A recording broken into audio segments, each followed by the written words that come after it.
a.m. in the Mile High City. Good morning, Denver, Colorado. You've tuned into the Jeff and Bill Show, 710 KNUS. I'm your co-host, Jeff Hunt, along with Bill Thorpe. Good morning, Bill. We're off and running, brother. Absolutely jam-packed show today. Joining us here in just a second, Chris Murray, partner at First and 14th Law. You know him from many, many political cases. He's going to give us a rundown on the Trump trials. Lisa Frizell, 7 a.m. hour. They came together with the Democrats. Republicans and Democrats came together on a deal to reduce property taxes. Is it a good one? We're going to dive into that in the 7 o'clock hour. 7:30, Taylor Rhodes. Big news, breaking news. Assault weapons ban dies in the Senate late last night. Taylor Rhodes will be joining us around 7:30, and then we'll get into a whole bunch of news and commentary. But most importantly, this is the show where your texts and phone calls matter. You go to any other radio program, you're going to hear scripted news, you're going to hear a monologue, but here it's your phone calls and texts. So give us a call, 303-696-1971, 303-696-1971, or text us on the 710 KNUS app. So grab your coffee, Denver, and let's dive into the issues that matter most to you right here, right now. Let's check in on the news with Blake Olson. Good morning, Blake. Hey, good morning, Jeff and Billy. 43 and sunny in Denver, expecting highs in the upper 50s today.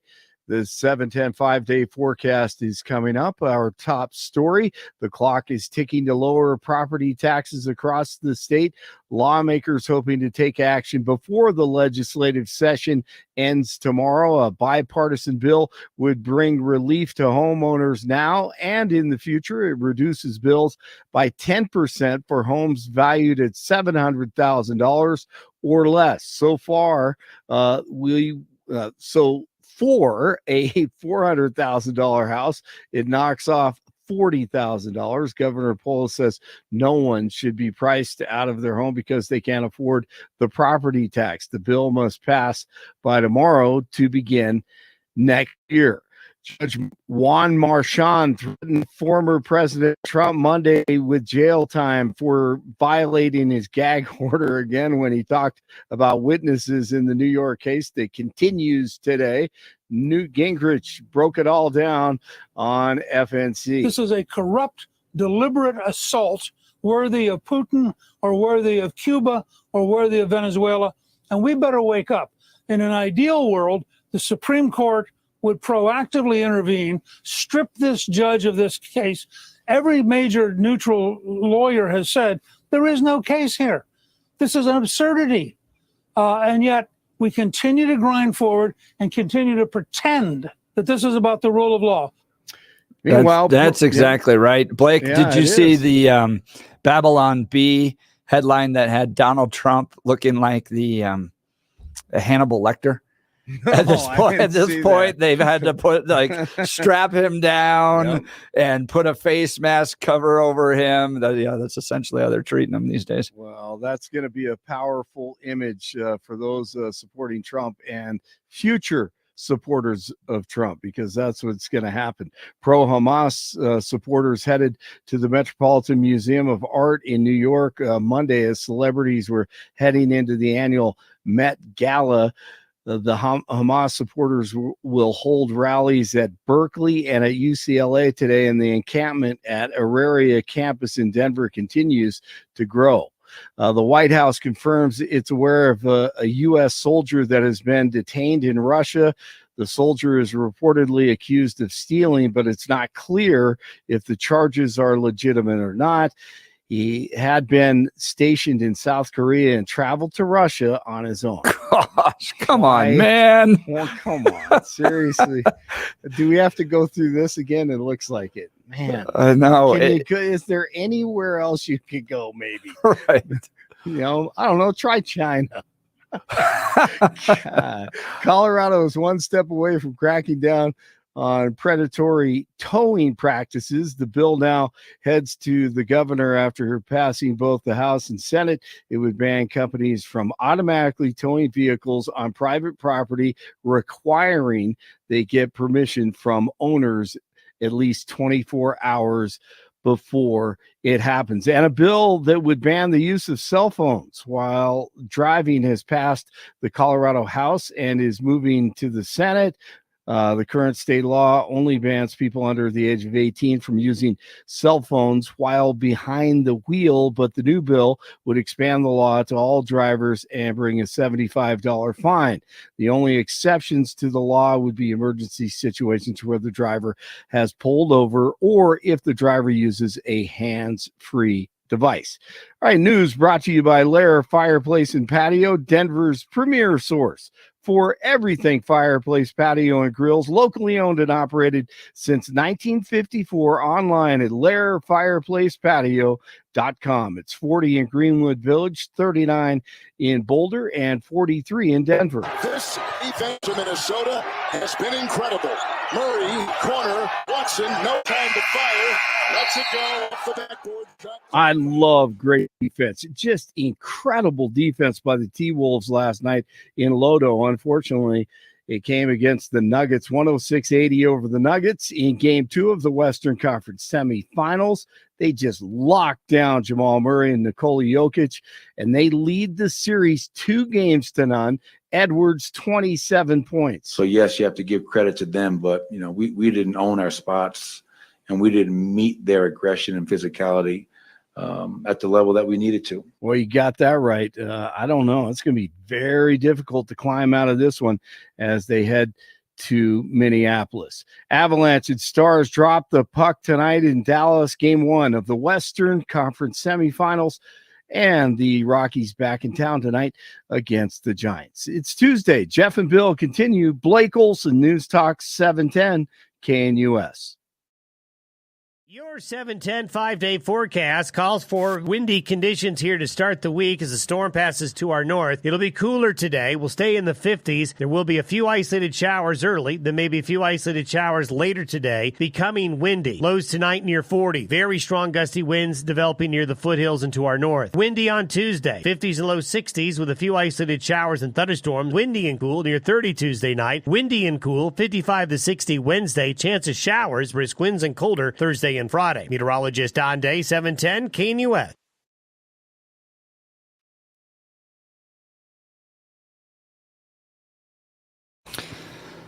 All right, before we get to Chris Murray, we're going to get an update on the Trump trials here in just a second. Folks, gents, Sunday, Mother's Day.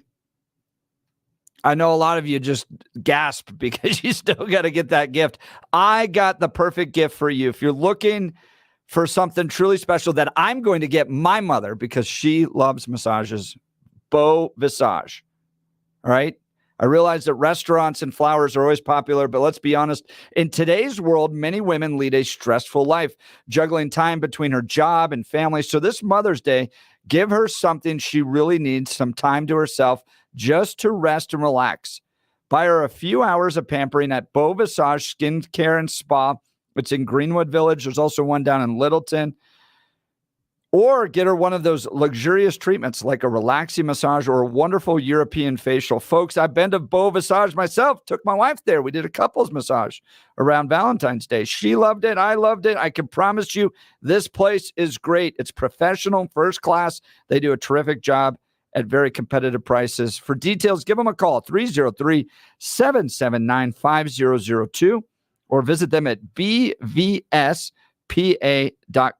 This Mother's Day, give a gift that says you deserve to be treated like a queen. Call Beau Visage, 303-779-5002, or bvspa.com. That's 303-779-5002, or bvspa.com. I sure hope my mom's not listening, because I just told her what gift I'm getting her. But she loves massages. She lives near the Greenwood Village one. This will be great for her. Bill, what are you getting your mom for Mother's Day? Have you picked it out yet? She's probably listening, so you're not going to say anything. No, I'm not going to do the thing you just did. I learned from example. Yeah.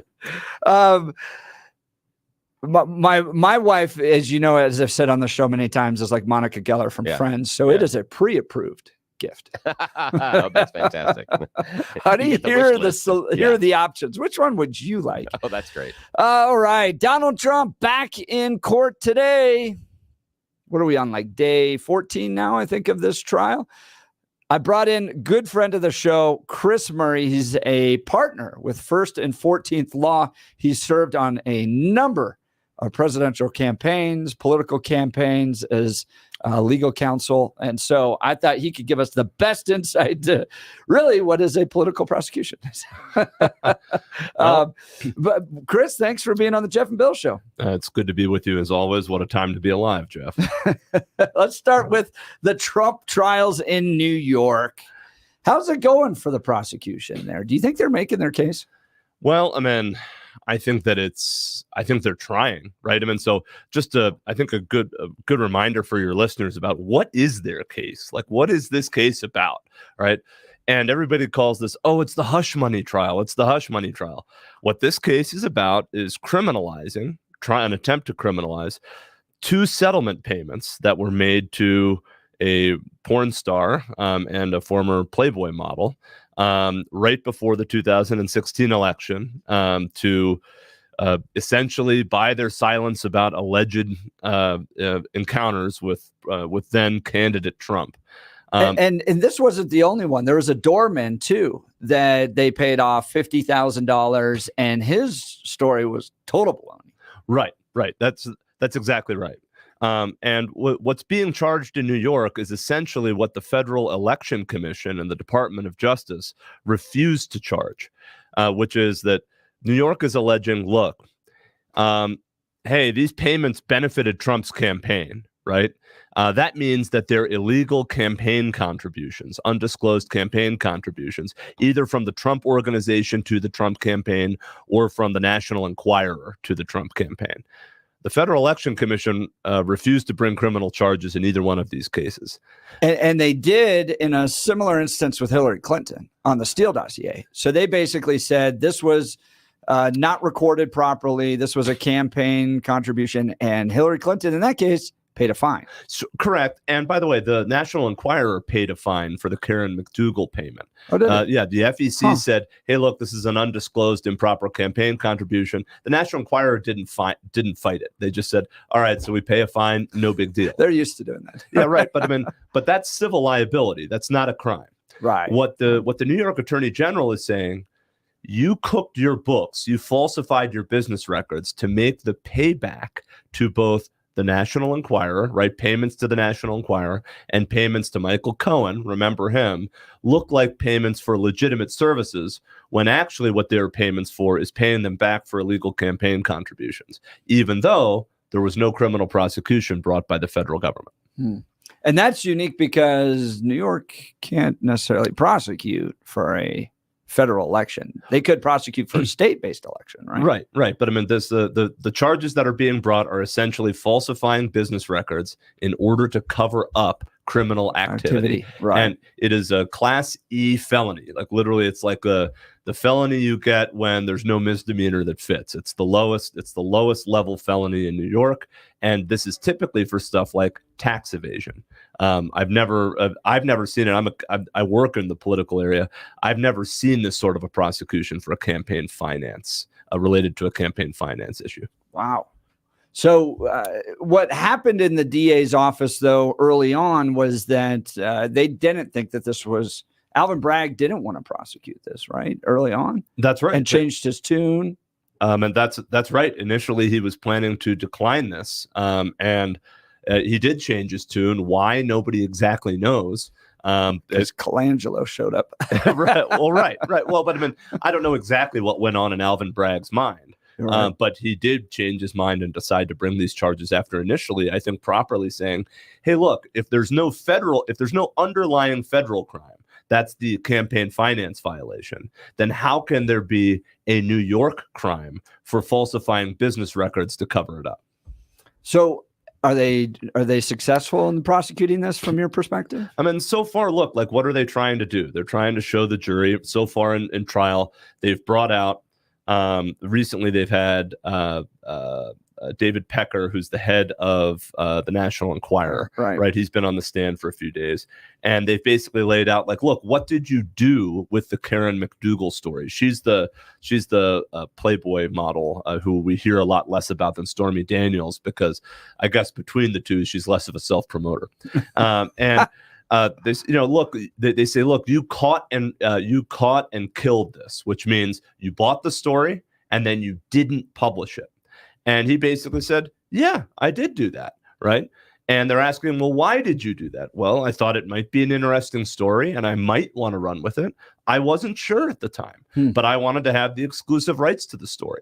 And the prosecution's trying to say, well, wasn't Donald Trump your friend? Weren't you trying to help Donald Trump by buying the story and killing it? And so far, Michael Pecker on the stand has said, look, I wouldn't have minded helping Donald Trump. I like Donald Trump. I'm friendly with him. It's no secret, right? But this woman said she had a great story. Once we got the rights to it, we decided it wasn't worth publishing. It wasn't that good. So that would demonstrate that there's not a conspiracy to help Donald Trump in his campaign. Correct. Right. Okay. Now, I'm going to jump in. I'm not certain that's not my impression of Pecker's testimony in that area, because Pecker said that publishing the story and publishing those stories would benefit National Enquirer. And then when asked about not publishing the story, he said there was no benefit to National Enquirer for not publishing it, but there was a benefit to the Trump campaign. So the idea that I believe that the prosecution has done a decent job of at least connecting the dots, saying that National Enquirer did not make this decision alone because they thought it was a bad story. They made this decision in part or mostly because it would help Donald Trump's campaign, because this is a giant story. In fact, one of the guys that's one of the assistant editors at the time has come out since then with an interview and saying, this is what I was pissed about, because I left my media career in order to break stories like this. This is a hot story. And then we shelved it. And he talks about going into Pecker's office and having an argument with him. So I disagree with the characterization of National Enquirer making a business decision to not publish the story. It seems to be more, based on the testimony so far, a political decision. Yeah, I mean, I'll say that. Pecker did say I want to be careful. He's got a heck of a last name. So he did say basically exactly that, Bill, that in retrospect, right, there was no benefit to the National Enquirer by not publishing it, and there was a benefit to the Trump campaign. He did not say that at the time. That he actually affirmatively denied that at the time, that's why he didn't run the story. He says now, looking back on it, that's correct, that there was no benefit to the Enquirer by not running it, and there was a benefit to the Trump campaign. And I think he even said, and that's why, by the way, we didn't contest a slap on the wrist from the FEC, because in retrospect, we get it. So I think what you just said is fair. I also think that, and you're also right about the interview with I forget the gentleman's name. Who worked for the National Enquirer, but that gentleman hasn't testified yet. Right? It was an outside interview. And I think the prosecution might want to think about calling that person. Me too. I was surprised he wasn't on the list. Right. Honestly. Well, so I was about to say, but he's not a disclosed witness, so it may be that the prosecution doesn't believe him. Yeah. Could be a number of things. Michael Cohen has been utilizing his evenings to comment on the case and raise money. In doing so via TikTok. Prosecutors seem to not like that. Why is that? Well, they don't like it because they're trying to get President Trump thrown in jail for violation of this gag order, right? So I know a lot of your listeners follow this. There's a gag order in the case, just like basically anytime Donald Trump goes on trial, here's the script, right? All right, we're going to force him to show up in court. We're going to make him really angry. We know that he's going to get on Truth Social late at night. We wait for him to send one objective, one semi-mean tweet. Or even a link to an article. Right. To basically say anything about the case or anybody in it, and then we get a gag order on him. And then the story starts becoming about enforcing the gag order versus the trial, right? So why do the prosecutors not like what Michael Cohen's doing? Well, because Michael Cohen's one of their witnesses. And Michael Cohen is an important witness here, because Michael Cohen was the National Enquirer made the payment to Karen McDougal. Michael Cohen made the payment to Stormy Daniels, right? And the prosecution's case really needs Michael Cohen to be credible. And the prosecution has got a gag order that basically says Donald Trump can't go on social media, can't make comments about reasonably foreseeable witnesses and a whole bunch of other people, including family members of the court, unless he's attacked. And with Michael Cohen going on social media, raising money, saying mean things about President Trump, it basically opens the door for Donald Trump to say whatever he wants on social media about Michael Cohen. Now, the argument is this is what happens in criminal trials. If you're in a criminal trial and you're the defendant, you can't be out there intimidating witnesses in the public square. I mean, that's so that's true. I just don't at this point. All of the posts that I've seen from President Trump, to be President Trump is to say things about people, right? And I don't know that there is a single thing that Donald Trump has posted so far in this case that could reasonably be called witness intimidation. What about the judge? I mean, because do you think the judge is actually being intimidated by Donald Trump, Bill? Well, the issue being that he is attacking the credibility and saying that the judge is corrupt and the entire process is corrupt. I can't imagine that in a regular criminal case, that behavior would be allowed. Right. I mean, so I think that's right. Although defendants are given a ton of leeway, right? As Trump has been given. And the thing is, in a typical criminal case, most people don't listen to what the defendant has to say. Let's be honest, by the way, that's just kind of the way our society is, right? Sometimes to our fault, right? We say, oh, well, that guy's on trial, must be a bad guy. That's what a lot of people do. With Trump, it's a little bit different because, you know, it's the spectacle of a former president being tried. And so when he says something, 200 million people are listening to that. Given the necessarily political nature of prosecuting a former president, I got to say, I mean, you're in uncharted territory here, right? Sure. You're in totally uncharted territory here. But I think courts trying to muzzle Donald Trump actually do more to harm their own credibility than they would if they just let him talk. I mean, at this point, I think every time a gag order comes out, whether you like Trump or you don't, people say, okay, like, what is this? Who cares? It's just Donald Trump. Of course he's going to say you're corrupt. It's what he does. Yeah, but I think that it goes a little bit further because you have an entire group of people in this country that believe that Donald Trump is the oracle of truth. and they behave that way. I mean, and I only have to refer back to things like, I don't know, a stolen election. So a lot of people have showed up at an event in the Capitol based on a false narrative. So the idea that what Donald Trump says is the same as what a other criminal defendant says, I don't think sit on the same level. And I can see what you're saying based on the gag order. But again, and the part that I think he's crossing the line is when he starts going after the judge. I can't imagine that is ever allowed in any sort of a criminal procedure that you would allow someone with this kind of a megaphone to impugn the reputation of the judge. And the issue being not just calling the judge and saying this, he's inventing stuff about corruption. So he's making up lies about the judge. And we know that a group of his followers believe anything that comes out of his pie hole is true. That's an issue, isn't it? Yeah, I mean, I think it's a fair issue, but I mean, you know who is typically subject to speech restrictions in the content, by the way, in the content of any trial. Yeah. Right. And anything in the justice system, lawyers. Yeah, right? Of course. Lawyers, I am one. I know it's hard for your listeners to tell because I'm not hissing right now. But, lawyers, we are subject to... But you did shed your skin before you got on the air. I did. So I did. I molted before I came in here. Yes. But lawyers are subject to a canon of professional ethics. Yeah. And that requires us to show respect to courts. And we're actually very circumscribed in what we can say about courts, both in court and out of court. Yeah. Parties are not typically restricted at all in what they can say about the judge. But I'll tell you what most lawyers say to their client, especially if you're on trial, is, hey, it is probably not a great business decision to make this judge angry. Probably a really bad decision to do that because this guy holds your life in his hands or this gal holds your life in your hands, right?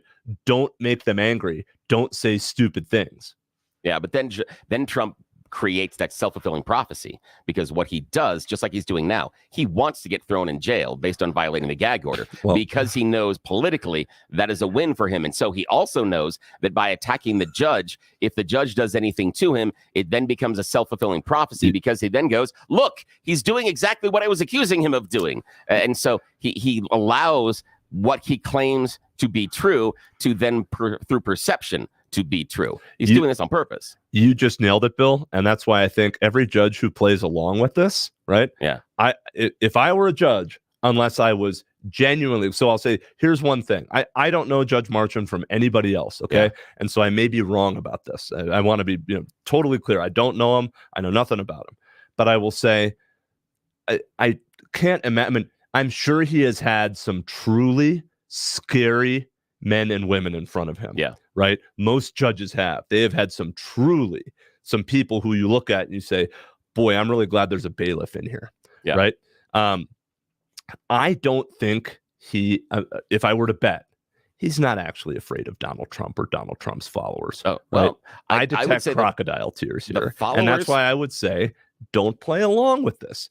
I would disagree with the followers side. I don't think that he's not afraid of Trump, because followers say a lot of things. And we have a thing right now in the country on both sides of people levying death threats. We just had the Lincoln Day dinner for Jefferson County Republicans canceled because a bunch of loony leftists issued a bunch of death threats. And we have Jenna Griswold getting a bunch of death threats from people on the right that were Trump supporters because she was trying to keep him off the ballot. So she obviously had to be subject to a Second Amendment solution. And those are the threats that are being done. So it's not a direct threat from Trump, but can we maybe, and we've seen individuals that are supporters on both sides drive multiple states with firearms in order to find a solution. It is not out of bounds based on the megaphone that Donald Trump has that one or two of those individuals could become convinced and decide, well, I have got to save my man. Yeah. And the only way to do that is with my gun. I think that, Bill, there's no question that unfortunately, like, one nut job can do a lot of damage, right?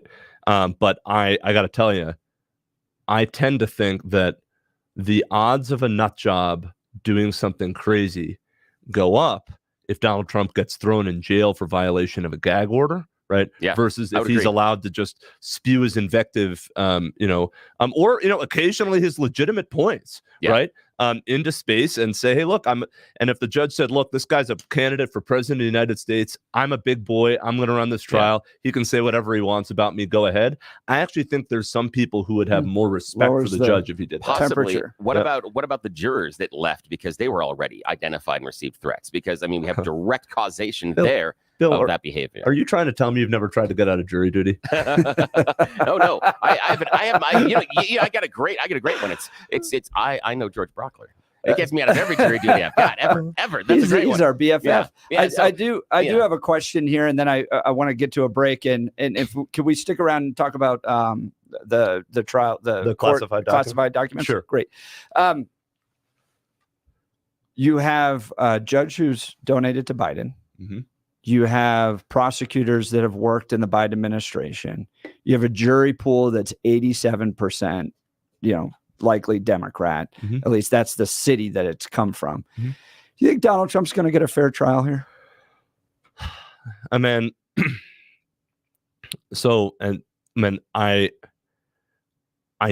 do, in that so far, right?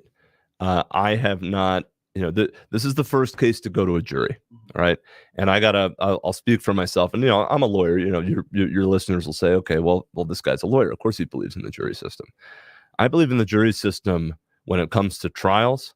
I prefer juries, and nothing against judges, but I prefer juries over judges almost all the time. Why?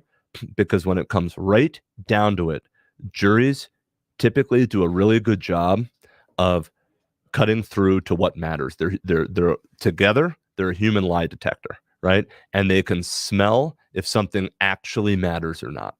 It doesn't mean juries can't get it wrong. And that doesn't mean if I were Donald Trump, I would not be concerned for the exact reasons you say. And if I were his attorneys, I would be concerned for the exact reasons you say. But I will not be surprised at all if a jury comes back with an acquittal in this case.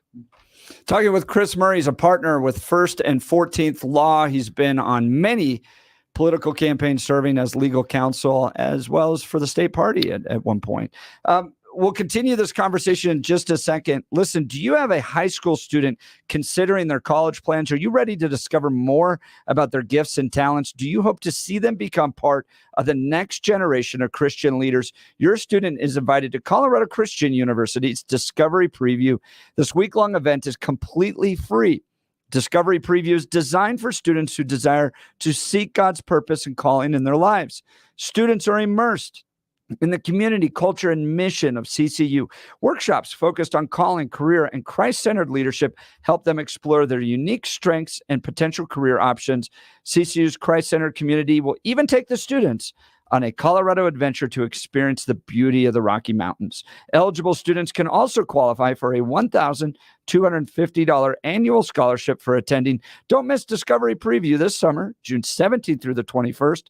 This event is designed for juniors and seniors in high school. And again, it's absolutely free. To learn more, go to ccu.edu/discovery. That's ccu.edu/discovery. We'll continue with Chris Murray. You're listening to The Jeff and Bill Show. News Talk 710, KNUS. Your 710 5-day forecast calls for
Welcome back to the Jeff and Bill Show. Joining us in studio is Chris Murray. He's a partner with First and 14th Law, a long, storied track record in his career working as an advisor on many political campaigns. And so he's dissecting the Trump trials for us today. We do have a caller in here. Tony, line one. You're on the Jeff and Bill Show, News Talk 710 KNUS. Good morning, Tony. Hey, good morning. Thanks for letting me get in here. The question is for your guest, since he's followed this so closely as an attorney. And yeah. I've been hearing that testimony has been given that around the Access Hollywood tape that got released, it was a super crisis in the Trump team. And so when that happened, Trump, Cohen, Pecker, all of them kind of got together and said, we got to make sure we've buried any of these other stories around these gals. So kind of demonstrating that their efforts were very much around trying to make sure that it did not impact the 2016 election. And then one final comment is when he did win, then I think it was Pecker or maybe Cohen, but one of them in this through testimony had said, oh my God, what have we done? Surprised by the victory and then realizing their efforts may have very well have saved his campaign. Now, that's what I've gleaned from testimony. Is that all wrong, what I picked up? No, and Tony, thanks for the question. Nice to meet you. So first thing, I think that your first supposition that the Access Hollywood tape, and again, this is the tape where Trump said, talked about grabbing women, by their genitals, that was a super crisis within Trump world. That is absolutely true. There has been testimony that has said that there's been testimony from a couple witnesses that that's what that was. And by the way, that's also just common sense, right? I think that was a super crisis. I think everybody could see that. The second piece on who said the what have we done, that actually was not David Pecker or anybody in Trump world. That was the attorney who represented both McDougal and Daniels in their negotiations for their payments. And I think he texted David Pecker and said, oh my God, what have we done? And so that was his testimony. And I think Pecker verified that he received that text and that he understood that attorney to be basically saying, oh, geez, what have I done? And I think that attorney also testified to verify that he sent that text. So, and what you've said is everything that you said, basically, other than that, is accurate. And that's the prosecution's theory of the case is exactly that. These payments happened right after Access Hollywood. Obviously, it was to benefit the Trump campaign, even if the Federal Election Commission didn't determine that it was a violation of federal criminal law for those payments to be made. I want to switch over here because we got limited time to the classified documents case. The Trump campaign just submitted a motion to dismiss based upon selective prosecution. What does that mean? So selective prosecution, so prosecutors, I think most of your listeners will be familiar. George Brockler used to be in here, right? He was a prosecutor, and he would sometimes talk about prosecutorial discretion. Prosecutors have to they can't charge every crime because there's not enough prosecutors to do it, right? If you charged every crime, especially with all the laws on the books, right? Almost everybody would get charged with something, right? So we all know prosecutors can choose what crimes to prosecute. Selective prosecution means that the prosecutorial policy, right, the way that a prosecutor exercises his discretion, is designed to discriminate, right, and actually has the effect of discriminating against a particular class or a particular sort of person.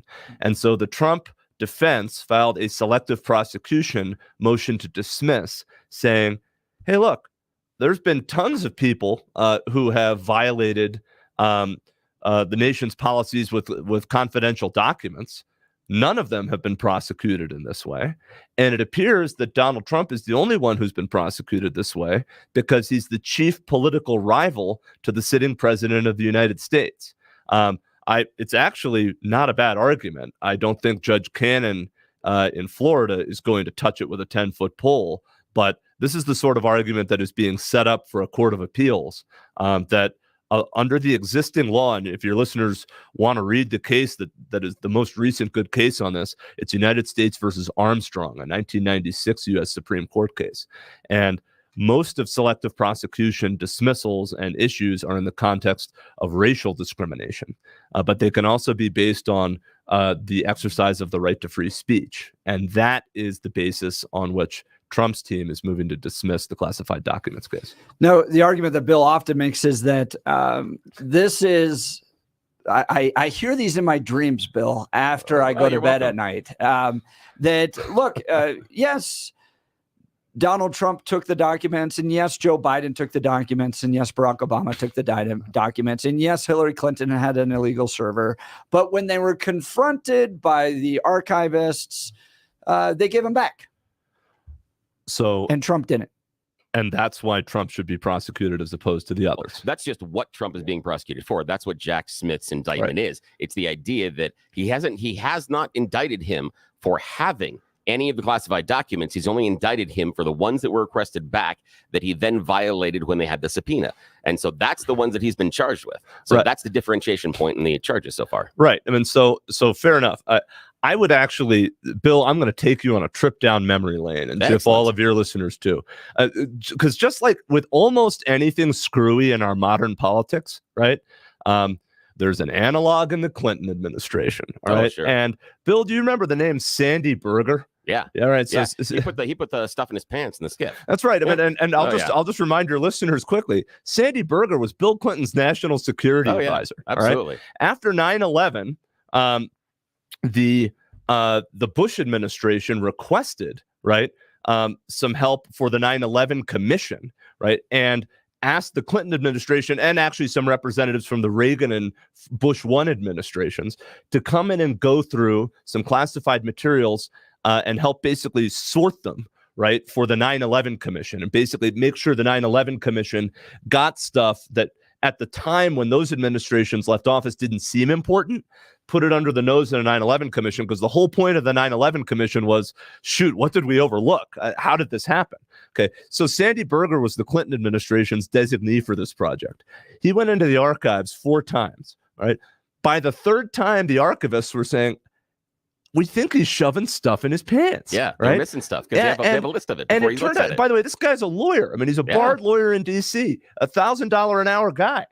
And here's what he did. He was shoving documents down his pants, taking them out of the archives, hiding them under a construction trailer a block down the street, coming back in the dead of night himself, getting them and cutting them into tiny pieces and scattering them in trash cans around the Washington, D.C.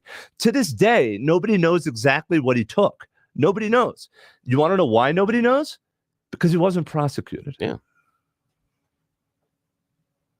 Yeah, that's okay. We can prosecute him. We should have, but that doesn't. But if we didn't prosecute him, does that mean then that anybody now gets to keep the classified documents? Does that mean it's a get out of jail free card for anybody? So Biden could have the boxes of classified documents from the skiffs loaded up, and he can take them home as treasures afterwards. Is that the operation now? No. I mean, but I'll just say, right, that the analog that they asked Trump for the documents and he didn't give them back. Which, by the way, it's fair. They absolutely did do that, and that is what Jack Smith is prosecuting him for. And I think it's a smart prosecutorial move to only prosecute on the documents they specifically requested and didn't get. Yeah, that is smart, right? But Sandy Berger, they didn't have a chance to ask him for the documents back because he literally went in and stole them and destroyed them. And by the way, I should say, I mean, it's not that he wasn't prosecuted. He was prosecuted. There was a very quiet plea deal. He got probation. Yeah. Right. Which, again, I would assume that in the early stages of this, if Trump would have handed the documents back, there would have been nothing done to this. The only reason he is facing the charges is because he has refused to return the documents. Right. And I understand not prosecuting Sandy Berger, and I understand that, but that also gets into what you see in selective prosecution, because I have yet to find a criminal defendant that doesn't try to enforce selective prosecution. Everybody turns around and goes, you know what? There's a whole bunch of other people doing the same crimes that I am, and you're only prosecuting me, so this is obviously selective prosecution. Every criminal defendant, more or less, makes that argument. I mean that's. I'll just say that, I think Trump has got a very interesting selective prosecution argument because I would agree. Precisely because he's so unique. Right. Precisely because he is the former president. He's a current candidate for president of the United States. We've never seen anything like that before. Yeah. Is his argument that well, why wouldn't he return him? Is he making the argument that as president of the United States, he has the ability to declassify these documents and he'd like to hold on to them? Yeah, I mean, he is making that. I mean, we don't know exactly what all of his defense is going to be. He is making that argument. I wouldn't be surprised if he also makes an inadvertence argument, right? Because of how, but that's going to be a hard one to execute, though. The inadvertence of I didn't know they were around, and the problem is going to be Walt Nada, because he absolutely knows the documents are there, and he goes as far as to move them so that his lawyers cannot find them during a search. So he is well aware of the documents, in fact, has people in the office copying them and downloading them onto thumb drives for electronic classification later. So he's absolutely aware of them. The inadvertence argument of, I didn't know when they were packed and they showed up at Mar-a-Lago, but as soon as he finds them in the box, not bringing them back, the inadvertence argument falls apart. I mean, it just evaporates. Right. So but my point is that I wouldn't be surprised if his argument goes in a couple stages, basically like a series of unfortunate events. Yeah. And then, hey, by the way, why shouldn't I be allowed to have these anyway? Because I declassified them. Yeah. Oh, and by the way, nobody takes this seriously because look at all these other people who have done all sorts of crazy things with documents. I mean, I got to give his lawyers credit too. I mean, they reminded me of something that was, before my time, probably before your guys' time too. Another Clinton administration official. Do you guys remember John Deutsch? Right. Oh, yeah. Bill Clinton's first CIA director. Right. They mentioned, I mean, this is crazy. I had totally forgotten about it. He had tens of thousands of the most classified documents in the U.S. government sitting on like an old Intel 386 at his house in 1993, like the computer that your mom would have at the kitchen desk, right? Oh, he had the CIA's like treasures sitting on that computer with a modem plugged into a landline. Yeah, that would have been incredibly easy to get into. Right. Incredibly easy. Also not prosecuted. Chris Murray, partner, First and 14th Law, breaking down the Trump trials. I hope this could be a regular conversation. I think, Fox News has finally gotten the memo that conservatives watching all this want to know the details of what's happening in this case. And for the first 2 weeks of the case, I had to rely on the Washington Post and the New York Times, who had 3 or 4 reporters, to get what was happening. What's the best analysis? This is going to be a totally unique presidential campaign that looks more like court TV than it does what we saw in previous campaigns. So, Chris, thanks so much for being on the Jeff and Bill program. Hey, my pleasure to be here, guys. Via con Dios. All right, we'll continue. You're listening to the Jeff and Bill Show. News Talk 710, KNUS.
Great conversation with Chris Murray on the Trump trials, dissecting both the hush money payment trial in Manhattan and the documents trial that's taking place down in Florida.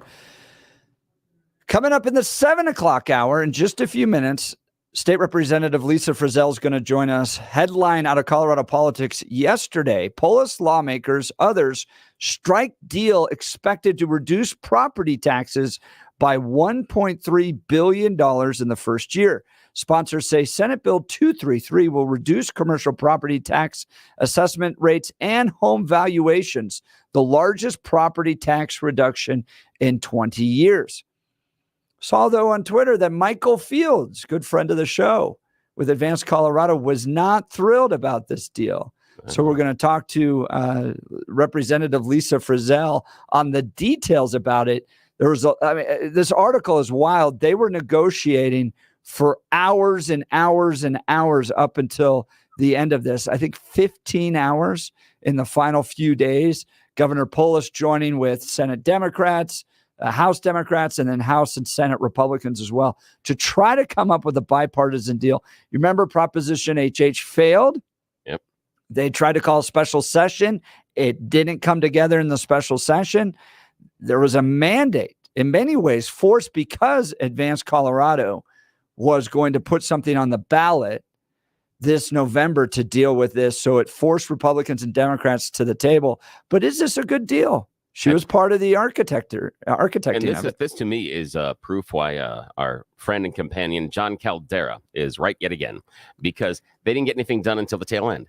They had a special session, couldn't get anything done. They had the entire session they've been working on, couldn't get anything done. Right near the deadline, before the book report is due. They're all college students. Oddly enough, the group comes together to get the group project done. Weird. The entire rest of the time we were out playing pickleball or something else. So yeah. Well, if you're Faith Winners, it was some drinks down else. At the state capitol. Exactly. And then after Lisa Frizell at 7:30, we're going to hear from Taylor Rhodes of Rocky Mountain Gun Owners about the fact this is big news. This is breaking news. This is send Rocky Mountain Gun Owners some bourbon to celebrate that the assault weapons ban died in the Senate, in a Democrat-controlled Senate. So surprising. It died yesterday. So we'll get the details on that as well. There's not a better show this morning in Colorado where you're going to get all the news, update, discussion, and where your voice is included. So you're listening to the Jeff and Bill Show. News Talk 710 KNUS. We'll be right back. At this hour in Berlin, I'm Trent Murray, and here are the top stories we're following. The Israeli military has announced that it has begun operations in Rafah, the last remaining district of Gaza where it believes Hamas militants are hiding out. The US has spent weeks asking the Israeli government to hold off launching its invasion, citing the more than 2 million civilians currently taking shelter there. But after a day of dropping leaflets warning more than 100,000 people to evacuate, the IDF says it has now started operations, including taking control of the crucial Rafah border crossing between Egypt and Gaza. US lawmakers say they are deeply concerned after an American soldier was detained in Russia. From Washington, Benji Haya reports. Officials here say the soldier's accused of stealing from a woman whilst travelling to Russia on his own accord, having been stationed in South Korea. He becomes one of a number of United States citizens detained in Russia. Among the most prominent, Wall Street Journal reporter Evan Gershkovich, who was jailed last March, and former Marine Paul Whelan, who was arrested back in 2018. The American government insists both are wrongfully detained. And that's what you need to know at this hour. I'm Trent Murray in Berlin on Salem News Channel.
into the Jeff and Bill Show on 710 KNUS. I'm your co-host, Jeff Hunt, along with Bill Thorpe, bringing you the freshest insights, hottest takes from the right, left, center, and sometimes a little nutty.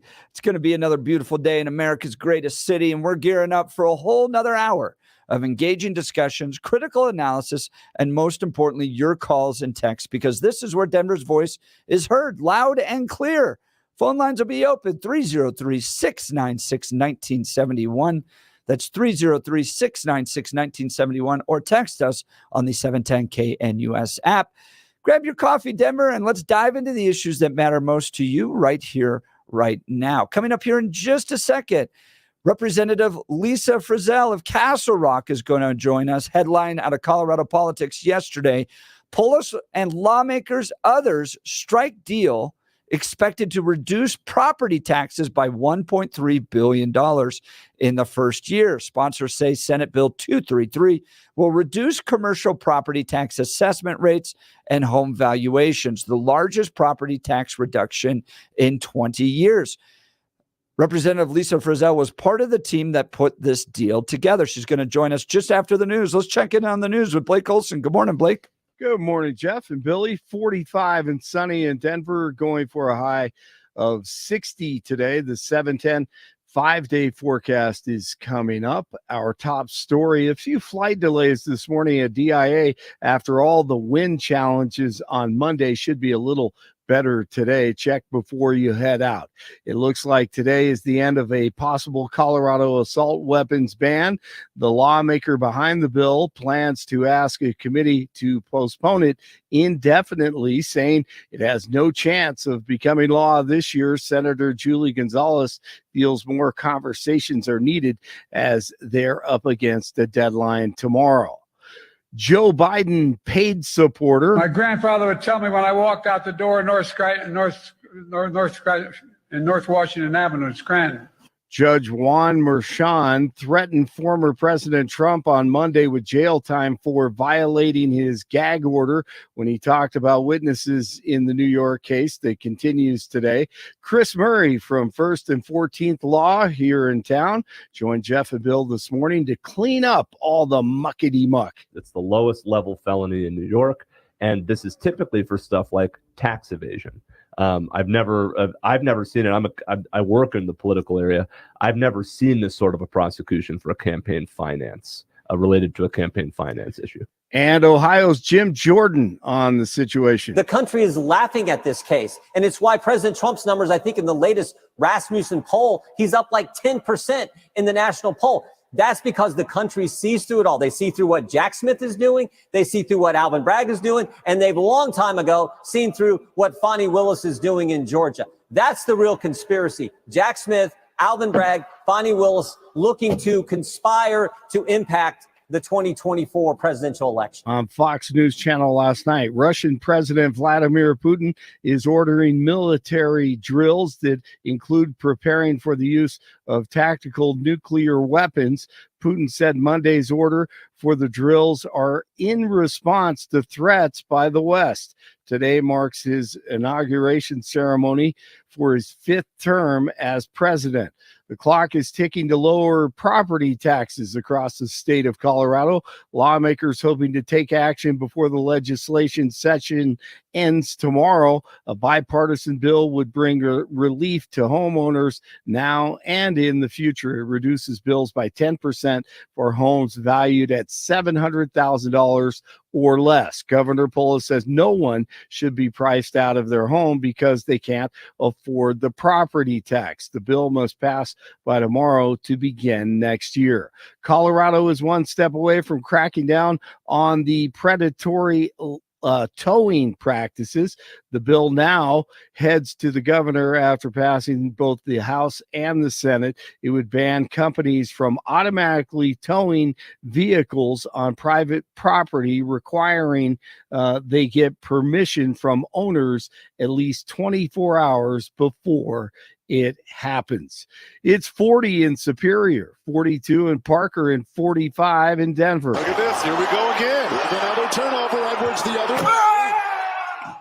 That is the sound of Anthony Edwards throwing down last night on a break. Lockdown defense by the T-Wolves in Lodo, 106-80. T-Wolves win game 2 of the Western Conference semifinals. Edwards, 27 points. Jokic and Murray have to get out of the hole and climb out of that teens as far as scoring. The T-Wolves just doing an amazing job with the Nuggets, and they lead it 2-0. Avalanche and Stars drop the puck tonight in Dallas, game 1 of the Western Conference semifinals. Rockies back at it. They open a series with the Giants tonight at Coors Field.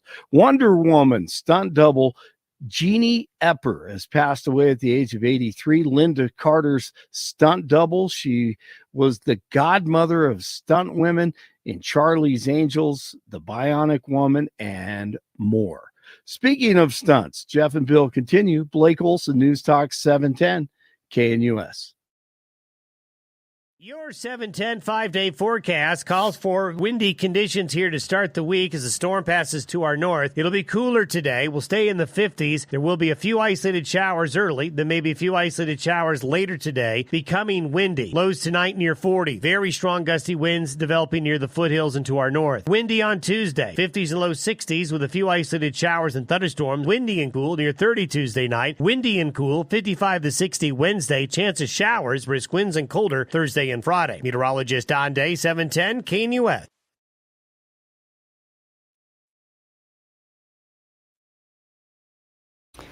All right. Yesterday, Colorado Politics reporting Polish lawmakers and others strike deal expected to reduce property taxes by $1.3 billion in the first year. Sponsors say Senate Bill 233 will reduce commercial property tax assessment rates and home valuations, the largest property tax reduction in 20 years. One of the members of this bipartisan team to put together this deal is Representative Lisa Frizell. She represents Castle Rock in the State House down at the Capitol. She's joining us on the program today. Lisa, thanks so much for being on the Jeff and Bill Show. Good morning. Well, good morning, guys. Thank you so much for having me. So let's give us the details of this bill. Yeah, so I think it's important to remind folks that 4 years ago, the good citizens of Colorado repealed the Gallagher Amendment, or at least portions of it, and that left us without any real way to fluctuate the residential assessment rate when values changed. And so there have been a variety of Band-Aids over the past several years, but nobody has ever been able to replace Gallagher. And we saw that last year. It has been a really challenging time for our Colorado citizens. The Democrats last year at the end of session crammed through what became Prop HH at the ballot, which was a terrible deal for the citizens of Colorado. It was terrible legislation. It was a terrible ballot initiative, and the good people of Colorado saw through it and they defeated it. But that left us with a special session. So we went into special session, came up with something for last year that wasn't great, but it served the purpose on a temporary basis. One other thing that came out of the special session last year was the tax commission, the property tax commission, which I sat on. And we met for about 3 months at the beginning of this year, came up with some proposals.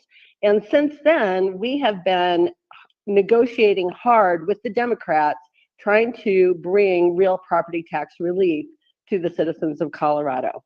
Now, I think most of us conservatives go, you negotiated with Democrats for property tax relief? They seem to love taxes. What's the deal? How did they want to come to the table? And what type of concessions did you get from them? So one of the things that I hate negotiating with terrorists, but that's where we were. The thing about it, and the reality is Democrats don't have to negotiate with Republicans by and large on anything because of their supermajority in the House and their almost supermajority in the Senate.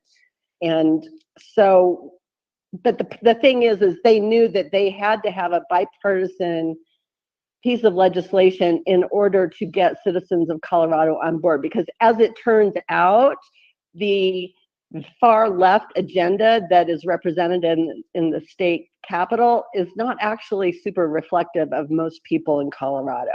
So they knew that in order to get the people of Colorado on board, we needed to do this together. Talking with Representative Lisa Frizell of Castle Rock. Now, Colorado Politics reporting under Senate Bill 233, commercial property tax assessment rates will be reduced from 29 to 25% over a 2-year period. For homeowners, property valuations will decrease from 6.8% to 6.7%, with a 10% reduction in home value used for these valuations. This primarily applies to homes valued at $700,000 or less. But I noticed Colorado Public Radio was saying that the proposal won't necessarily result in people paying lower property taxes than they are paying today. Their taxable property value could still increase, but the rate they would pay would decrease and the growth of their taxable value would slow. Can you help us understand all that? It's complicated. This is a really complicated math problem. This has been a balance. It's balancing, ensuring that those services, especially school funding, are sustained. We don't want to bankrupt our water and sanitation districts or our counties or municipalities. Those services that we really rely on. So we had to kind of create a soft landing. That said, what this represents is $1.3 billion in property tax savings for the citizens of Colorado. And that is coming out of the pockets of schools and other local governments. Wow. You said $1.3 billion in the first year? Yes. Wow. Now, typically when you take something like this, you can make both sides angry, right? You've tried to come together with a bipartisan bill. Obviously, Governor Polis is a part of this, so he could probably push it through with the Democrats. But do you expect the kind of hard left and hard right to not like this? Or do you think you can get generally people together to support the passing of this?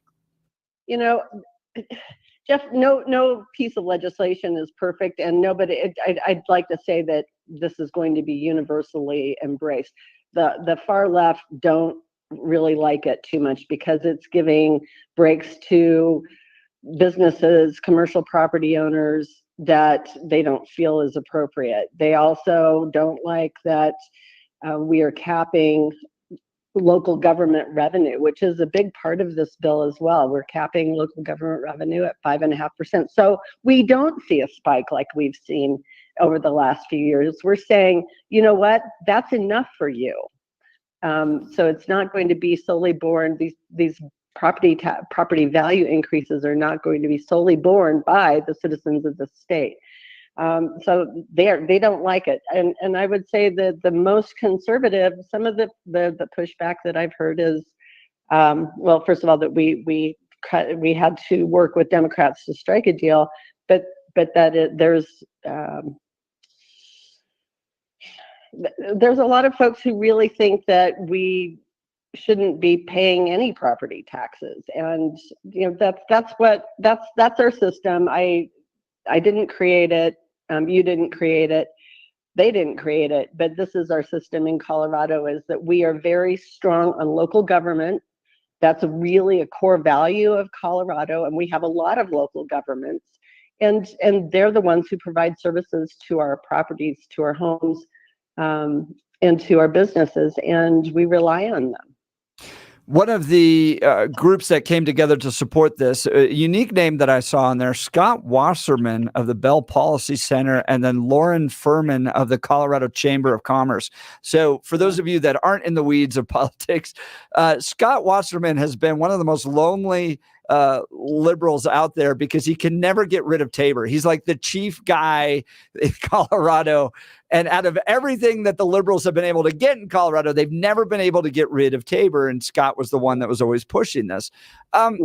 Talk to us about kind of the coalition that came together. And I was just surprised to see Scott on this. And how did he feel about this deal when it came to the conclusion of the deal that you all put together?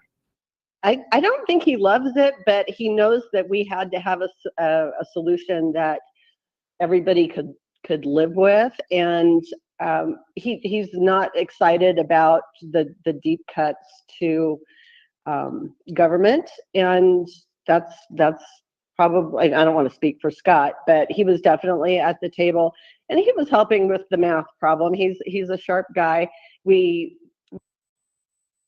from an ideological standpoint, but that's what it takes. And to have Lauren Furman, who is the chief cheerleader for businesses in Colorado, at the table was incredibly important, and she was really instrumental in these negotiations. I can't say enough about her efforts in keeping the dialogue going, because I will tell you that the conversation broke down a bunch of times, and it was quite the roller coaster. Very truly one of the strangest trips I've been on in my career, and I'm very grateful for the outcome. Talking with Representative Lisa Frizell, she represents the Castle Rock area down at the Colorado State Capitol, about Senate Bill 233. Commercial property tax assessment rates will be reduced from 29 to 25% over a 2-year period. For homeowners, property valuations will decrease from 6.8% to 6.7%, with a 10% reduction in home values used for these valuations. This primarily applies to homes valued at $700,000 or less. Michael Fields, good friend of the show, did tweet out yesterday, the effective property tax rate on the average home this year is 6.3%. Under the bill, it will be 6.8%. People will be paying more. What's your response to Michael Fields in Advanced Colorado? I haven't seen Michael's math. I've done my own math and was part of the effort to model this, and I would humbly disagree with his assessment. This is delivering a reduction in the rate for our citizens, and so we've had various conversations with Michael and Advance, and I think that our policy is sound. Great. Well, I appreciate that response. So are you optimistic? You think this is a good deal? You think this is going to deliver for the people of Colorado and make life better for them? I do. This is 100% for the citizens of Colorado, the business owners of Colorado who have been really struggling, especially over the last decade, as we've seen commercial values increase over and over and over again. And they haven't had any relief. They had no benefit of reduced rates through Gallagher. So they've been just sucking it up and shouldering this burden. So for them to have a significant rate reduction over 2 years is incredibly important. And I'm really excited about that for our business community. Our homeowners, we are doing everything that we can. And again, this is a balance. We have got to ensure that local government services are funded, that schools are funded, and make sure that our citizens are not paying a penny more than they need to. And so, again, this has been a very complicated math problem, but I'm excited about the solution that we arrived at. I'm excited that we will see this finish strong as we probably walk out the door very late tomorrow night, but that's what we have to do. Lisa Frizell joining Jeff and Bill. She's a lawmaker in the House right now, running for Senate. We'll talk to you about that in a second. I want to go back earlier in the conversation where you talked about capping government spending. Can you elucidate us a little bit more on that? What sort of government spending restrictions are involved in this bill? Because I find that very interesting. Yeah, so that was actually a big point in negotiating in and of itself. And one of the things that Representative Chris DeGree Kennedy, who is a Democrat in the House, and I did once we really wrapped up the Property Tax Commission, is we started meeting with local government entities, the special districts, firefighters, fire chiefs, counties, municipalities. We brought everybody to the table over and over and over again, trying to help them understand that one, the state backfilling their taxes or their revenues was no longer going to happen because the state can't do that. And that's an important part of this conversation. So I'm sorry, I really didn't talk a lot about that. But what we have been doing, what was part of HH and what was part of the solution that came out of special session for 2023 was local governments being backfilled for perceived revenue reduction from that deal. And we're talking hundreds of millions of dollars that have been coming out of the state pocket. And that's not sustainable. The state does not have a money tree to keep funding local government. And so these conversations were around how do you get to a place where you don't need backfill?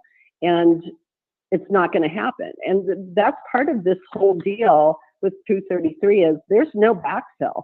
There is a small amount of coverage for there are going to be local districts that go negative from a revenue standpoint. That is estimated to be about $20 million for 600 special districts that will be very negatively impacted by this legislation. When I say this is coming out of the pockets of local government, it is. That's where the savings is coming from. So the other piece of this is, to answer your question, is we are capping local government revenue increases by 5.5% per year. So that means that those spikes in property taxes that we saw, because of some local governments did the right thing in 2023 and they lowered their mill levies so that they were revenue neutral, or they were capturing a relatively small increase, but some didn't. And that's egregious because they actually, in my opinion, exploited the situation to receive a financial windfall. That's not okay to do on the backs of our citizens. And that's what this bill really, really concentrates on, is making sure that our citizens are not paying more than they need to. And if that means capping local government revenues, then fine, that's what we did. We said you can only increase your budget by 5.5% per year. And I think that's really important. Lisa Frizell, she's a state representative representing Castle Rock, a Republican down at the State House of Representatives. She's also running for Senate. If you want to learn more about her for state Senate, maybe someday statewide Senate, but she's running for state Senate, you can go to her website, lisaforco.com. lisaforco.com if you want to learn more about her and her now state Senate race. Representative Frizell, thanks so much for being on the program and explaining this very complicated bill to us. Thank you so much. I really appreciate you all and having the opportunity to talk about it. This is important for our citizens and our businesses, and I'm very excited that we have come up with what I think is a sustainable solution. That's great. Thanks so much, Representative Lisa Frizell. Again, her website, lisaforco.com. As I mentioned during the interview, Michael Field's not a fan of it. And Michael's running a ballot initiative. So maybe we'll get Michael on later this week and get a sense of his difference in this. But look, sometimes politics is the art of the possible. Yeah. And this is imperfect, messy, doesn't fix everything. But I mean, I'm curious. I'm really curious to see what Michael's analysis is on the warts, because I do think this is imperfect, but it seems like an okay fix. I'm not super happy about it. I'm really much happier about the limits on the government spending. I think that gets things in balance because, of course, the local government's going to come to the state and say, I need to have help with the money because you said I was going to get this much money. So I appreciate that. But I'm real curious about what Michael says is going to be the fallout. And I'm curious how he gets to the higher percentage of tax rate. I'm curious what he's seeing. Is it that this relief now ends up being higher taxes later, that this functionally becomes a higher tax rate? So I'm curious how he gets there, but yeah, I want to hear from him. We'll be asking him on the program as well. Folks, I want to talk to you about the Colorado Farm Bureau. Another important thing in Colorado, not just guns, not just property taxes, water. And if you pulled out your skis and snowmobiles, you definitely know we had a good year this last year. But snow means even more to the Colorado agricultural community. And I want you to know that our state's farmers and ranchers are doing their part to protect our future water resources. The people of Colorado agriculture continue improving the efficiency of their irrigation systems and adopting farming practices that help crops use less water to grow. They're planting drought-resistant varieties, and they're leading talks with state policymakers about how to preserve water supplies when we have good years like this last one. My friends at the Colorado Farm Bureau are leaders in water conservation and water policy. They understand how to balance water for crops and water for families, and they're doing more with less. You can do your part. I recommend that you join and become a member today. Go to coloradofarmbureau.com. That's coloradofarmbureau.com. Breaking news yesterday, the assault weapons ban in the state Senate died the grisly death it needed to. We're going to have Taylor Rhodes from Rocky Mountain Gun Owners joining us in just a few minutes to give us the story behind that. You're listening to The Jeff and Bill Show. News Talk 710 KNUS. At this hour in Berlin, I'm Trent Murray, and here are the top stories we're following. President Biden's push to reclassify marijuana in the US is his latest election year move to attract young voters. In New York, Haley Bianco has more. Hoping to appeal to younger voters, the president has embraced a series of policies ranging from free community college to abortion access to student loan forgiveness. His latest move is a proposal to reclassify marijuana as a less dangerous drug. The Biden campaign is fighting to hold together the coalition that sent him to the White House in 2020. But he's facing stiff opposition from many younger Americans when it comes to his handling of Israel's war against Hamas. The reigning Miss USA has announced that she is resigning her crown, citing her desire to focus on her mental health. 24-year-old Noelia Voigt represented Utah in last year's competition, taking the title in September. But in a statement, she said that after reflection, she had made the very tough decision to step back in order to prioritise her mental well-being. The Miss USA competition said it is offering its full support to Voigt and is reviewing plans for a transition of duties to a successor. And that's what you need to know at this hour. I'm Trent Murray in Berlin on Salem News Channel.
Good news coming out of the state capitol. That doesn't happen too often. CPR reporting a bill to ban the sale of assault weapons in Colorado has reached the end of its road. Taylor Rhodes, the executive director at Rocky Mountain Gun Owners, joins us to give us the details of what happened. Taylor, thanks so much for being on the Jeff and Bill Show. Yeah, thanks so much for having me. We're super excited about this win, but frankly, this is just a good win in the long battle. We've still got 2 days left as of today, and we're still fighting at the state capitol, and want to make sure that we don't just preserve the right to buy semi-automatic magazine-fed weapons, but make sure that the rest of the totalitarian measures are stopped as well. Let's talk about the assault weapons ban. How did you all organize against it? And ultimately, what was the reason that the Senate Democrats decided to table this bill? Well, of course, Senate Democrats, kind of hemmed and hawed about the actual reasoning. But here's the real reason it was killed. Rocky Mountain Gun Owner members stepped up in a way that I have never seen them step up before. RMGO members made over 65,000 calls into legislative offices and to the office of the governor. They sent over 150,000 emails to the legislative offices and to the governor. And get this, RMGO members signed 210,000 petitions demanding that the legislature oppose this bill. So when you hear, oh, well, it just wasn't ready, that's not true. They felt the pressure. They knew the electorate was going to hold them accountable in November if they actually did this. And because of that, we were able to have a victory yesterday, which will actually become official. We're hoping at around 2:00 today. So we've got to wait for the session to end before you can declare total victory. But I mean, you were down there testifying. You watched how the Democrats responded to this bill. I mean, they have total control in the House, and these aren't just moderate 1990s Colorado Democrats. These are hard leftists that want to strip away Second Amendment rights of every American if they could. How did that change in the Senate? Are they just a different type of Democrat? Was the testimonies different in the Senate? Give us some background there. So here's two things. So one, we're not going to have to wait until tomorrow at midnight. It's actually going to be on the committee calendar to be PI'd. It's the first bill, and it looks like it's, as of this morning, it's only an actionable item. So we're not 100% out of the woods, but we can see the field. So it's going to die today in that Senate committee. The second thing is talking directly about the legislature. You're totally right. These are not the old school blue dog Democrats of late Colorado. These are folks that hate your freedom. Literally, many of them are self-proclaimed socialists, especially in the House. And voices prevailed in the Senate where there's a little bit more common sense, and they realize there's a bunch of attorneys over there as well. Realize, okay, yeah, we can pass this, but the Supreme Court is already looking at hearing an assault weapons ban out of the state of Illinois. This is just gonna aid to the charge. If another state passes this, it's just going to give the Supreme Court more ammunition to strike it down, not just in Illinois, but around the country.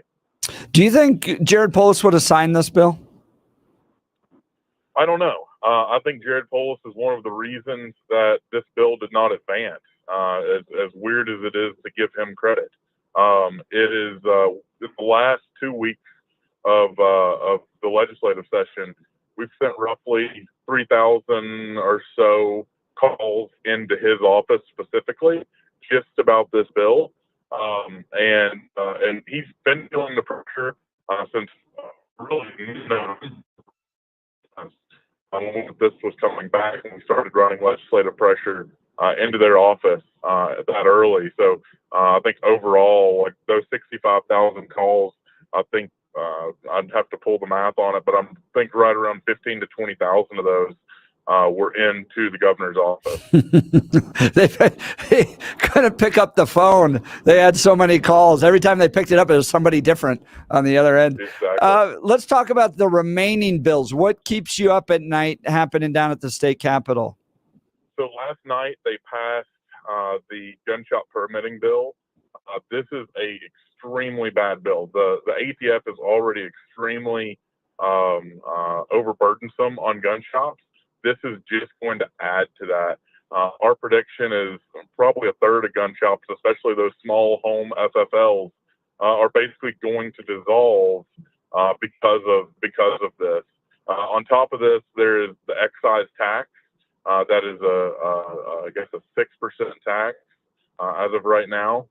That would have to if you go to buy a firearm, let's say you go to Triple J Armory and you buy a Glock 19, you would then be added a 9% tax on top of your Pittman Roberts tax, which the feds are already charging you 11%, but you don't even see it in the cost of the gun, and then your local and then your state sales tax. I mean, by the time you add up all of those taxes, if you're buying a gun in Denver, you're looking at spending, upwards of 26 to 28% in tax, depending on where in the metro area that you fall.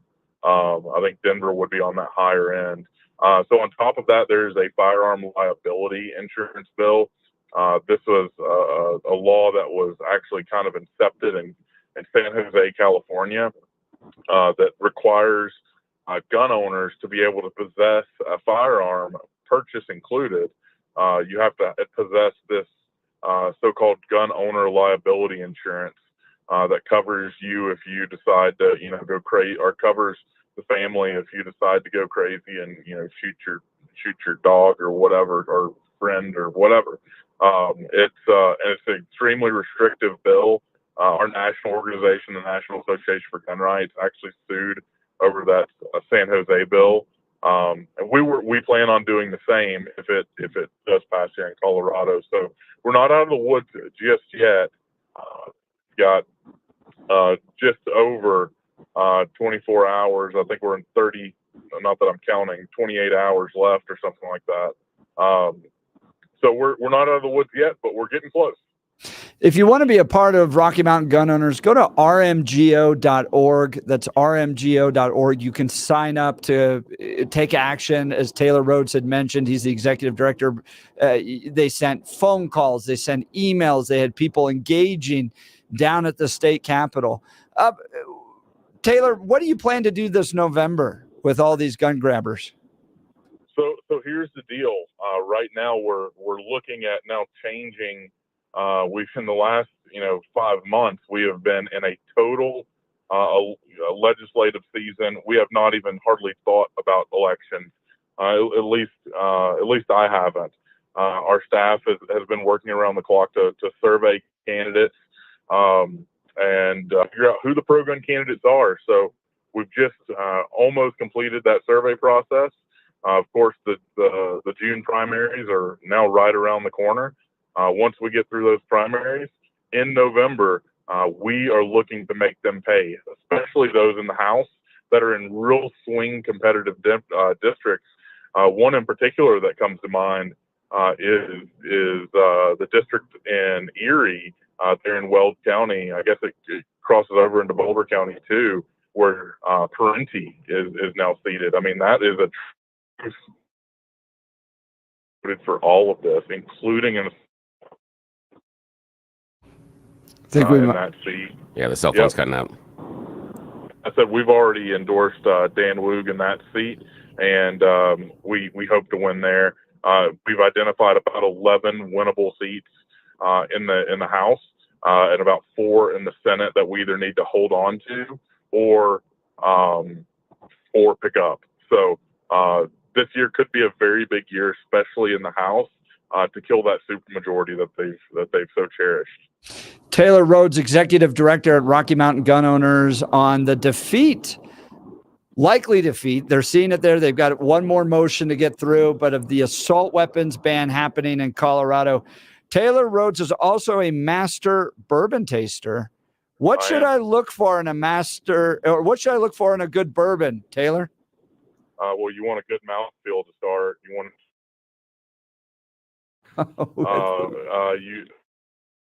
I'm a proof guy, so if it's normally my sweet spot on proof is about 115 to 120, but I tend to like going higher as well. Good bourbons, I mean, they're always fun. That's great.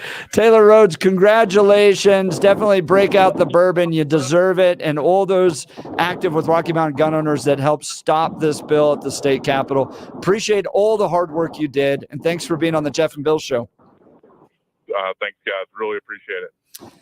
Again, if you want to be a part of Rocky Mountain gun owners and the work that they're doing down at the state capitol, go to rmgo.org. That's rmgo.org. Still a few bills left in the last 30 or plus hours here.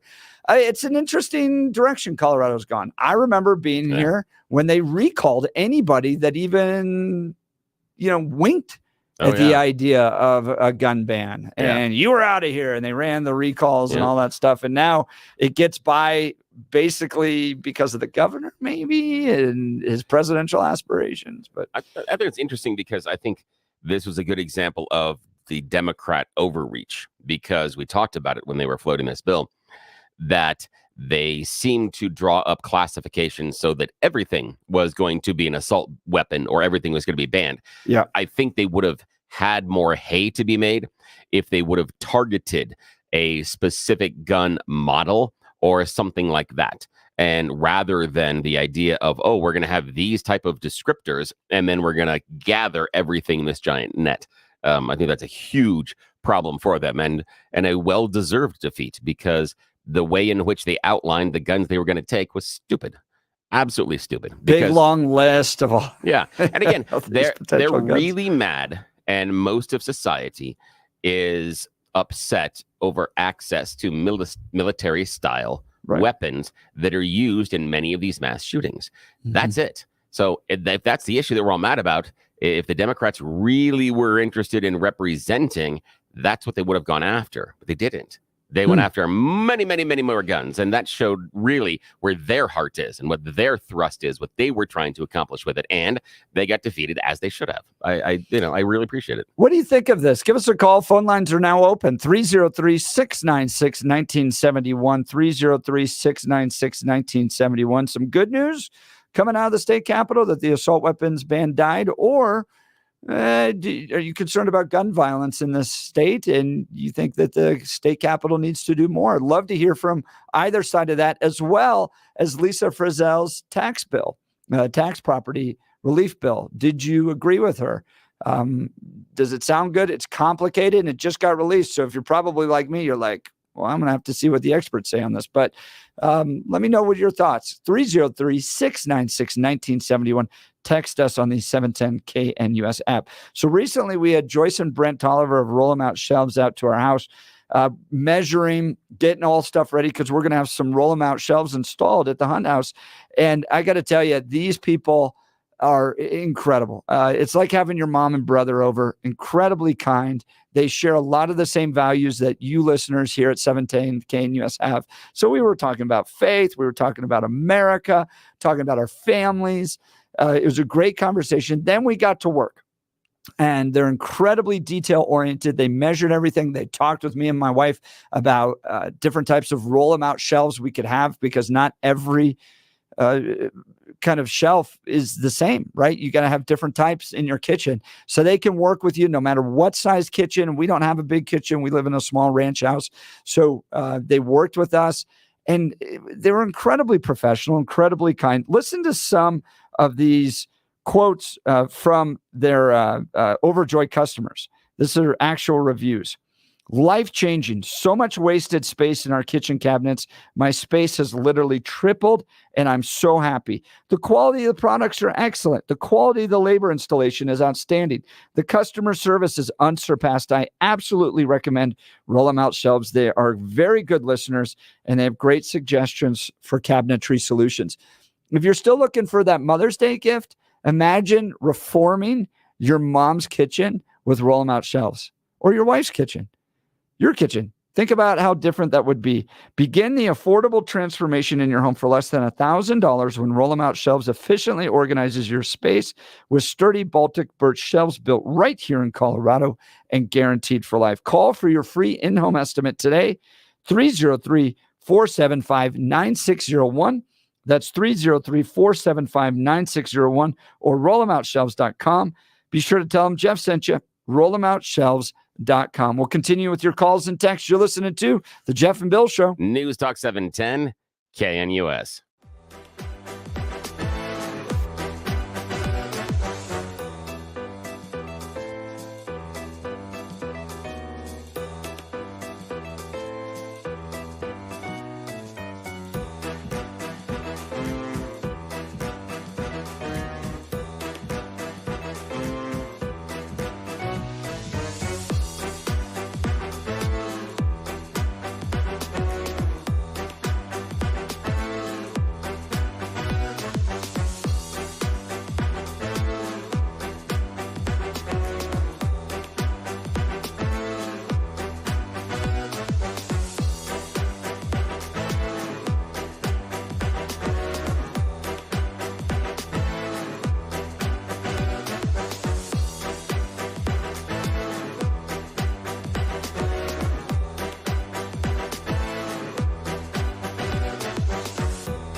Welcome back to the Jeff and Bill Show. Bill, did you hear this student finding out she's going to miss graduation? Yeah, this was crazy. This was interesting. I mean, I'm a little disappointed. I'm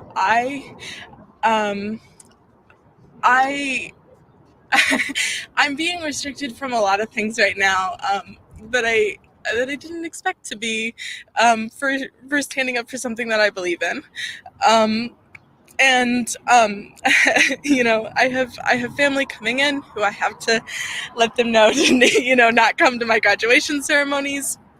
I am glad that there is a guarantee that my courses will be taken care of, so I don't have to worry necessarily about my graduation requirements and the fact that I will earn my degree as I have spent the past 4 years doing.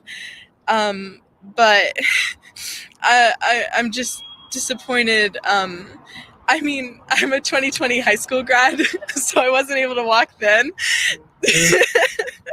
And so, you know, here it is.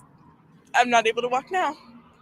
Knowing, you know, what you know now, and, you know, like you said, you were standing up for a cause, would you do it again? I mean, yeah, I would. I was doing what I believed was right, and I still believe it to be right. I would stand up for the cause again, even if it means something negative to me, because like the cause is so much harm has been done to all of those people already. I am safe. I am fine. I might not graduate, and that might harm future job prospects and stuff like that, but I'm not I'm not like in physical danger. I'm not constantly worried about being hurt or being forced from my home or anything like that. I would absolutely stand up again and protest again. There was a student, I believed at ASU, that ASU. got arrested and for protesting against Israel, kind of the pro-Palestinian protests. Yeah. And in light of being arrested, she will not be allowed to attend commencement. Yeah, that's okay. Yeah. Yeah, absolutely. That's where I am too. Absolutely. I think, look, these were not sanctioned protests, and the university has to maintain order, and it's got to educate students and keep the business going. And if you disrupt that to a point where you know, the school is canceling classes, that type of stuff, and you're part of that problem, and Absolutely. you get arrested. Now, just showing up and kind of shouting, no, that's free speech. But if it's at a point where you get arrested, I think you lose out on that. Oh, heck yeah. As well you should. And I appreciate these schools taking that step, because the students absolutely should be able to protest and do this, but the schools also can say, no, go back to class now. Yeah. That's fine. That is perfectly and it's acceptable. not like it's the, I don't know, 1850s and you don't have a device that allows all of your friends to get your opinions on an issue. Exactly. You know? I like that you brought that up, because we seem to have this outsized idea that everybody wants to hear our opinion. No. I know I've had this microphone, and there are a lot of people that want to hear my opinion many times. So somewhere on the text messages. Right. And you have the ability to publish. You could write in papers. You can do all that stuff, tweet and create videos. You could have a whole YouTube channel about how much you hate what's happening in Palestine. Completely. But if you're disrupting school operations to the point that you get arrested, you get taken out. Do you think she's going to learn from her lesson, or do you think she'll become more of an activist as a result of that? I think that she's going to learn the idea that there are consequences for certain actions. I don't think that she is going to be so, we have to do this for the righteous cause, and whatever happens, happens. I think she'll think it through next time, hopefully. I think so. Learning consequences for your actions in college. I think that's part of going to college, right? I can tell you about mine, do that with too. alcohol. That's normally where we do those consequences things. We'll be right back. You're listening to the Jeff and Bill Show. News Talk 710 KNUS.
8 a.m. in the Mile High City. Good morning, Denver, Colorado. You've tuned in to the Jeff and Bill Show, 710 KNUS. I'm your co-host, Jeff Hunt, along with Bill Thorpe, bringing you the freshest insights, hottest takes from the right, left, center, and sometimes crazy. It's another beautiful day in America's greatest city. You're a mile high. And we're gearing up for a whole nother hour of engaging discussions, critical analysis, and most importantly, your calls and texts, because this is where Denver's voice is heard loud and clear. So grab your coffee, Denver, and let's dive into the issues that matter most to you right here, right now. Coming up just after the news, Bill, I think I finally found the tie you were looking for. Oh, yeah? In this Trump trial and how it all weaves together around one evil man who laughs like this every evening. Snidely whiplash. Excellent. I can't wait. So we'll get into that in just a second. Phone lines are now open. Give us a call, 303-696-1971. 303-696-1971, or text us on the 710 KNUS app. When you do text us, let us know your first name and where you're from, so we know where those text messages are coming from. Let's check in on the news with Blake Olson. Good morning, Blake. Morning, Jeff and Billy. 48 and partly sunny in Denver, going for a high of 60 today. The 710 5-day forecast coming up. Our top story: state lawmakers have introduced a bipartisan bill in the Colorado State House to lower property taxes. If the bill is signed into law, property taxes in the state will remain flat throughout 2024. Property taxes would also decrease by 7 to 10% in 2025 for homes valued at $700,000 or less. And local property tax rates would also be capped at 5.5% that same year. State Rep Lisa Frizell on the show this morning talking about working together. The far left agenda that is represented in the state capital is not actually super reflective of most people in Colorado. So they knew that in order to get the people of Colorado on board, we needed to do this together. And it looks like today is the end of a possible Colorado assault weapons ban. The lawmaker behind the bill plans to ask a committee to postpone it indefinitely, saying it has no chance of becoming law this year. Taylor Rhodes from Rocky Mountain Gun Owners says it was all about RMGO members. Rocky Mountain Gun Owner members stepped up in a way that I have never seen them step up before. RMGO members made over 65,000 calls into legislative offices and to the office of the governor. They sent over 150,000 emails to the legislative offices and to the governor. And get this, RMGO members signed 210,000 petitions demanding that the legislature oppose this bill.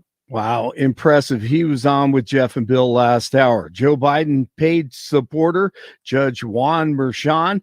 We'll hear from Stormy Daniels this morning in former President Trump's election interference case in New York. Chris Murray from First and 14th Law here in town joined the fellas. It's the lowest level felony in New York, and this is typically for stuff like tax evasion. I've never seen it. I work in the political area. I've never seen this sort of a prosecution for a campaign finance related to a campaign finance issue. And Newt Gingrich on communist tactics by Democrats. Frightening. They've taken a guy who was paid by the DNC in 2018 to be a political operative. They took him out of the Justice Department, sent him up to lead the trial against Trump, and they will do whatever else they have to do to make sure that by election day, Donald Trump is not a competitor. Speaking of communism, Russian President Vladimir Putin is ordering military drills that include preparing for the use of tactical nuclear weapons. Putin said Monday's order for the drills are in response to threats by the West. Israel continues to work on a ceasefire proposal brokered by Egypt and Qatar. And Aurora police are asking for the public's help in finding a local boy with developmental disabilities who's been reported missing. The boy's name is Zylan, and he's 16 years old, though officials say he functions at the level of an 8-year-old. Zylan is described as 5'6", and blue eyes and blonde hair. He was last seen in full camouflage, in a camouflage uniform, walking northbound on South Granby Street at 9 o'clock Monday morning. Anyone who sees him is asked to call 911. His name is Zylan once again. 44 in Arvada, 45 in Lone Tree, and 48 in Denver. This defense of Minnesota has been incredible. Murray, corner, Watson, no time to fire. Lets it go off the backboard. Lockdown defense by the T-Wolves in Lodo, 106-80. T-Wolves win game 2 of the Western Conference semifinals. They lead it 2-0 against the Nuggets. Anthony Edwards, 27 points. Jokic and Murray, they're going to have to get out of the teens to climb out of this hole. Head coach Michael Malone. So yes, you have to give credit to them, but we didn't own our spots, and we didn't meet their aggression and physicality at the level that we needed to. Avalanche and the Stars dropped the puck tonight in Dallas, game 1 of the Western Conference semifinals. It's Tuesday. Jeff and Bill continue. Blake Olson, News Talk 710 KNUS. Your 710 5-day forecast calls for windy conditions here to start the week as the storm passes to our north. It'll be cooler today. We'll stay in the 50s. There will be a few isolated showers early, then maybe a few isolated showers later today, becoming windy. Lows tonight near 40. Very strong gusty winds developing near the foothills and to our north. Windy on Tuesday. 50s and low 60s with a few isolated showers and thunderstorms. Windy and cool near 30 Tuesday night. Windy and cool 55 to 60 Wednesday. Chance of showers, brisk winds and colder Thursday and Friday. Meteorologist Don Day, 710 KNUS.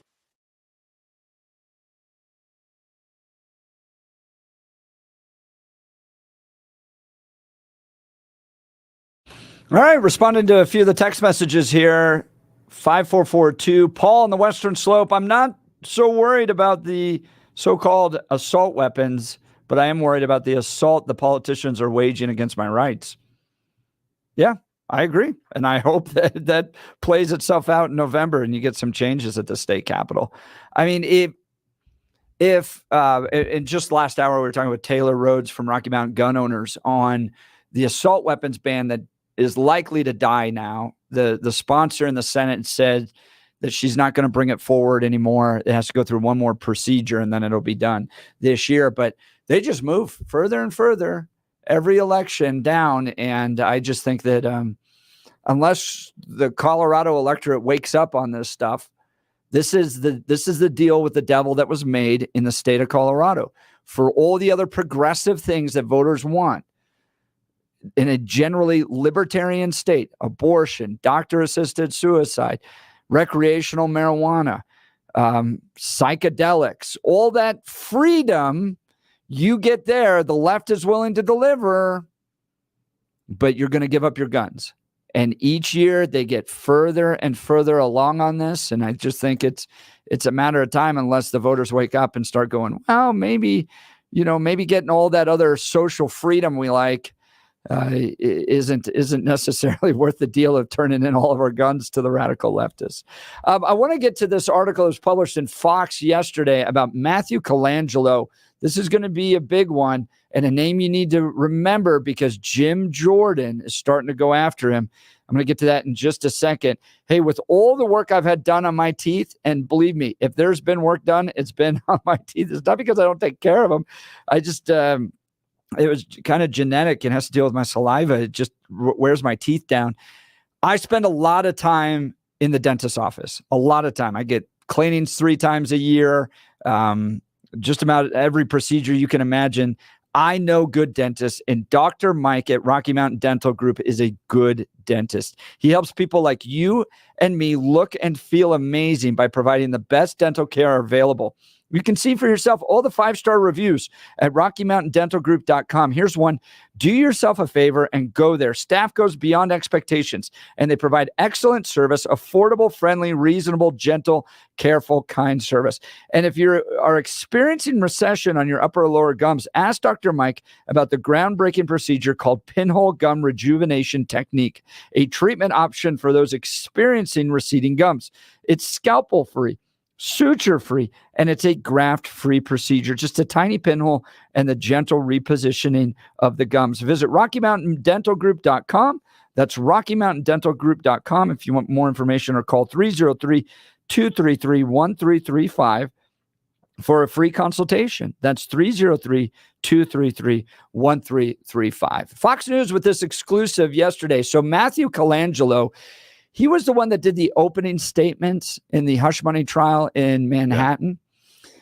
The Democrat National Committee paid Trump prosecutor Matthew Colangelo thousands of dollars for political consulting in 2018. Fox News Digital has learned. Colangelo delivered opening statements in the unprecedented criminal trial of former President Trump and currently serves as a top prosecutor with Manhattan District Attorney Alvin Bragg's office on the case. Colangelo joined Bragg's office in December of 2022 after the resignation of two prosecutors who were investigating Trump, and resigned in protest of Bragg's initial unwillingness to indict the former president. Colangelo left a senior role at the Biden's Justice Department to join Bragg's team. He was essentially number 3 in the Justice Department. Bragg afterward brought charges against the former president in April 2023, raising questions among some in the GOP about alleged politicization of the case. House Republicans are investigating. So this from the Hill. Judiciary Republicans zero in on top prosecutor in the Trump hush money case. The House Judiciary Committee is again singling out a top prosecutor in former President Trump's hush money case, asking the Department of Justice to turn over the bulk of its communications relating to Matthew Colangelo. Colangelo, who delivered the opening statement in Trump's New York trial last week, was a senior Justice Department official in the Biden administration before joining the Manhattan case. Now, prior to all this, he actually worked for Acorn. This from the National Pulse. While working in the voting selection, Colangelo didn't work for, coordinated with the infamous left-wing group Association of Community Organizations for Reform Now, Acorn, and Project Vote to pressure law enforcement to target conservative political candidates. Bill, I know you were looking for that kind of connection to the Biden administration on coordination. Is this enough for you? I have yet to hear the coordination. I was listening to the article. Where's the coordination of the Biden administration directing the prosecution for Alvin Bragg? And it's odd that they left out at least certain details in that the fact that Colangelo worked inside the Manhattan District Attorney's office before, worked alongside Bragg, took over Bragg's job when Bragg was promoted to lead prosecutor. That's before he left for the Justice Department. And I believe the amount of money that he received from the DNC or whatever it was somewhere under $20,000. Yeah, $6,000 or something like that. Again, that's the bribery. This is a guy that is this high-priced lawyer.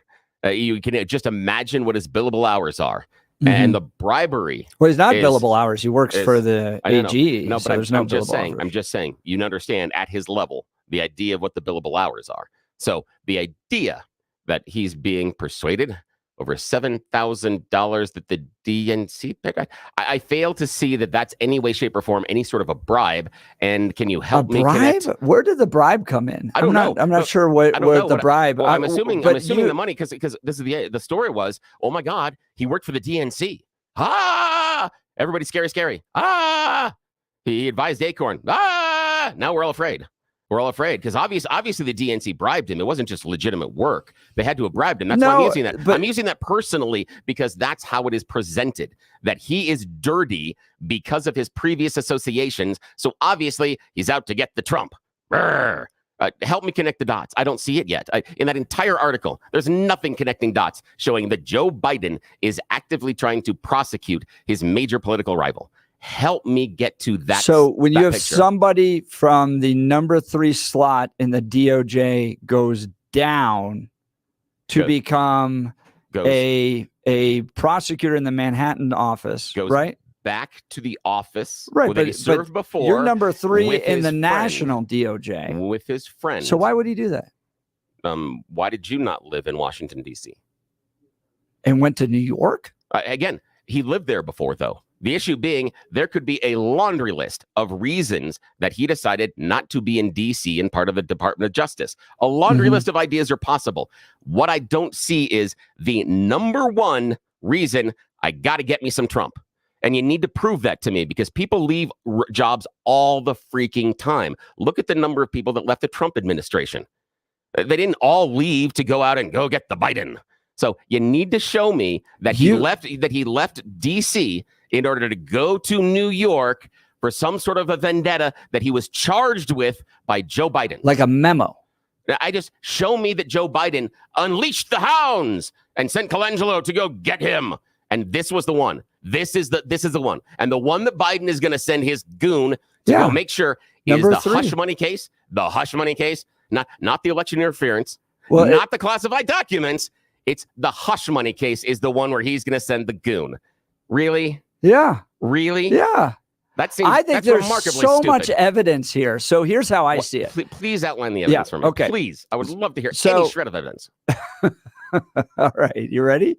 Here you have a guy that has generally built his entire career in Democrat political circles, including serving the chairman of the DNC, gets paid by the DNC, goes to the number 3 slot in the Department of Justice, which is like, that's a career celebration. You get there.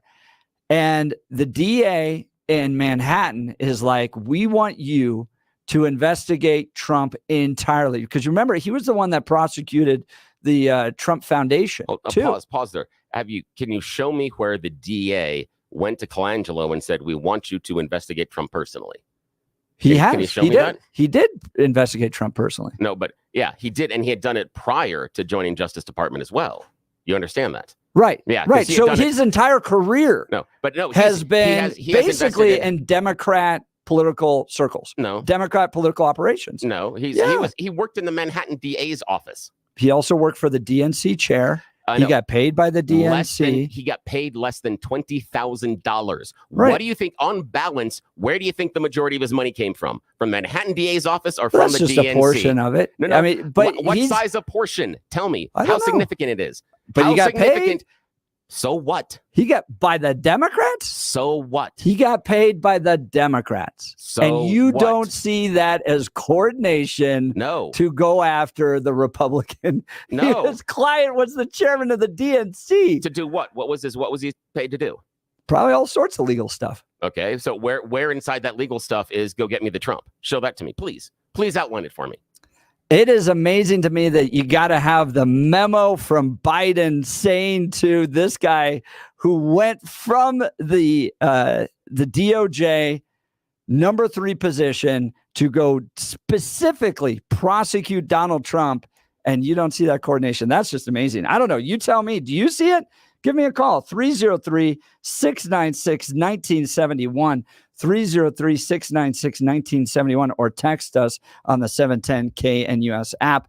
I think this entire thing is Joe Biden going after his chief political advisor, and he's using a guy that has been active in Democrat circles regularly, serving the former chairman of the DNC, getting paid by the DNC, going from the DOJ to the Manhattan prosecutor's office because he wants to spend more time with his kids or something. I think that was the argument that was made from Bill. But this is a coordinated effort. And I think, and I'm glad that Jim Jordan is going after all the official communications, because I think that's where you're going to find it. Let's go to Brian in Arvada. Brian, you're on the Jeff and Bill Show, News Talk 710 KNUS. Good morning, Brian. Hey, good morning, guys. You know, this is where the Trump derangement syndrome clouds people's lack of common sense. You know, I mean, everything you just explained, Jeff, he was a Democrat operative. He took the 3rd spot in the DOJ. And then he just magically decides right around this case that I want to go back to the Manhattan office and take a pay cut just because I want to spend time with my family. I mean, and because there's no memo that says, hey, go get Trump, because there was no phone conversation recorded saying, go get Trump. then we can't make an inference that this is totally political. Okay, I mean, let's come on. make an inference, Brian. Let's Come make on. it, Brian. Let's make Brian, Jeff. Let's make an inference. Can we infer that Randy Corcoran, hosting the show, is corrupt? No. Why not? No. He's getting paid by the Colorado GOP party. And Is he prosecuting somebody? Hang on a sec. No, he's getting paid, so he has to be corrupt because the He's issue not is prosecuting. But hang anybody. on. No. The corruption was because Colangelo got paid by the DNC, thus corruption. So obviously, John Eastman and Randy Corcoran you're are missing corrupt. parts of that equation. So if Randy decides to take a case against a Democrat that's running for office against a Republican, then it's corruption, and decides right? and decides to take a case like that, then hold yeah, on. I would have to go back and say, hey. So you say it's corruption. So that's But corruption. hold then, on, right? let's make Brian, this. You say that's corruption. Let's So if make he does this. that- No, I'm not saying it's corruption. but that's I would Colangelo. That's what we said. That's what you said. I would look I'm so closely at it. confused. I wouldn't turn my head and say, well, there's no smoking gun. If let's talk about this, okay? Randy Corcoran gets money from the state party. Randy then leaves his profitable business to go serve in the, I don't know, some judicial district as a prosecutor. Castle Rock. Yeah. Then brings charges against Jared Polis Right. and prosecutes Jared Polis, and you wouldn't look at that and go, this isn't politically motivated? What are the charges against Polis? Did he go to a grand jury like these have and gotten the grand jury to sign off on them? Again, there's a procedure and a process here. No, the issue is that both Brian and Jeff, you guys have started with the conclusion. Your conclusion is this is corrupt, and now you're working backwards. Because the reason, Jeff, just a minute ago, that we knew Colangelo was dirty is because he had done work for the DNC chair. So we know he's dirty because of It's that. not just that. It's lots of it. I'm not working backwards. I'm working forwards with all the information. No, you're not, Brian. He was a Democrat operative. He then joined the DOJ as the third in charge. He then took a step. Those are progressive things where I got to my conclusion. He was a lawyer, Brian. He was a lawyer. He was a lawyer in the Manhattan DA's office before he was any of those things. And then he became a Democrat operative. He got paid less than $20,000. Biden's DOJ. He got paid less than $20,000. That is hardly an operative. That is hardly an operative. Hardly an operative. Hardly. Well, he's working for Democrat causes. Oh, so now, okay. So the idea now is if any lawyer ever works for a Republican cause, they're now dirty. That's it, right? So if Randy Corcoran, if our friend of the show, if Randy Corcoran all parts of the equation. No, so I'm not. What I'm missing is the conclusion that this is dirty. Let's go with the Randy Corcoran idea because there's more to that. Okay, so Randy Corcoran runs his private law business forever. In doing that, he serves Republicans. He's paid by the Republican Party. Then he decides he's going to go join the DA. Okay, to specifically prosecute Jared Polis. Then the DA finds a county like Elbert County where Jared Polis is going to, we don't even run Democrats in Elbert County. Finds Elbert County, decides we're going to try the case in Elbert County with all of the jury being Republicans, and we'll find something to charge him on. That would be the same. And everybody would look at that and go, this is politically motivated. No. Oh. Yeah, it just doesn't. It doesn't take much to figure that out, and it's the Trump derangement syndrome that gets clouded. No, it takes nothing. It takes nothing to participate in this conspiracy theory. It takes no effort at all. But there's no evidence of it. There's no. Yeah, us and Jim Jordan on our conspiracy theories. Oh yeah. He's a Sherlock Holmes. He's found all that government corruption, hasn't he? How'd that turn out? Has he found the government corruption? Well, he's looking now. Did he find any? Now. He hasn't found any. He hasn't found any. How about a conspiracy what about theory.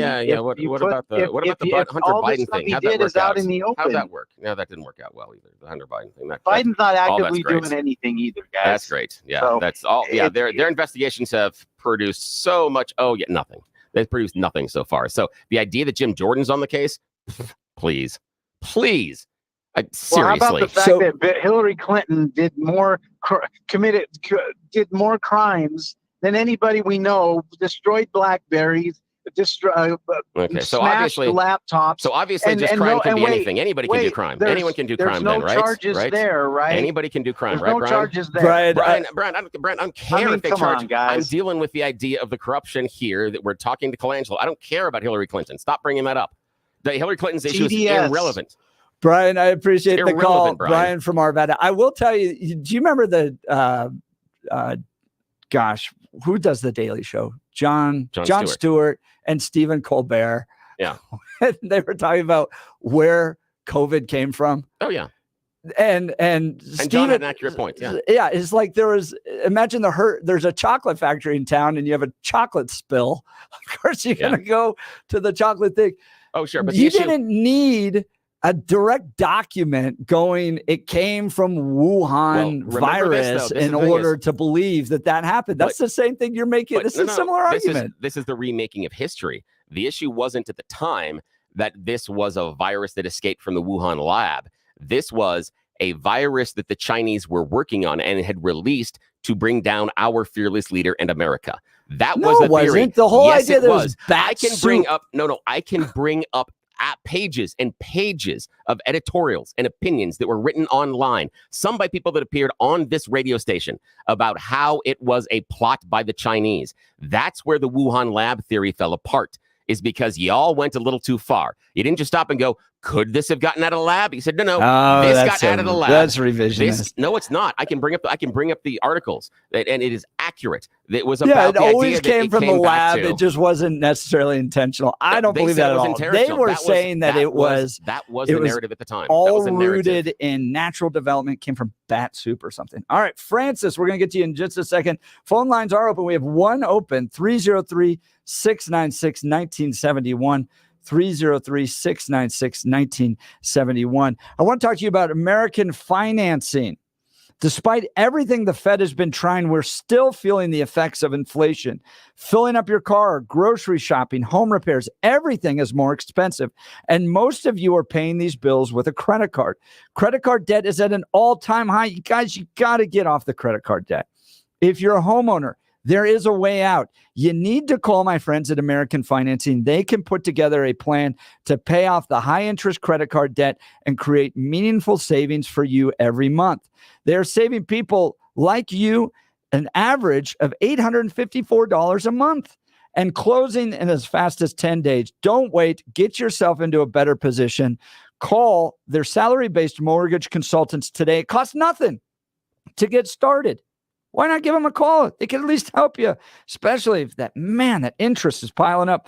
Give them a call and get some help. And if you start today, you could delay 2 mortgage payments, giving you greater savings up front. American Financing can help get the money off your back. American Financing, 303-695-7000. That's 303-695-7000. AmericanFinancing.net. NMLS 182334, consumeraccess.org. Let's go to Ron.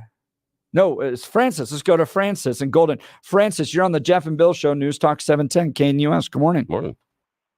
Hey, guys. How's it going? Not too bad. How are you? Well, getting there.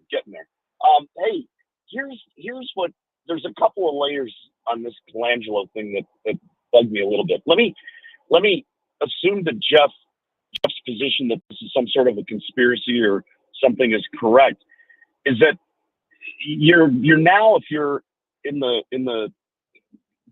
I guess the group that thinks that everything is a conspiracy, you're in a boy who cries wolf problem. Because if this is a conspiracy, when you deal in only conspiracies, whether it's elections or anything else, then when you actually find one, you lose any credibility. There isn't any point in calling it a conspiracy.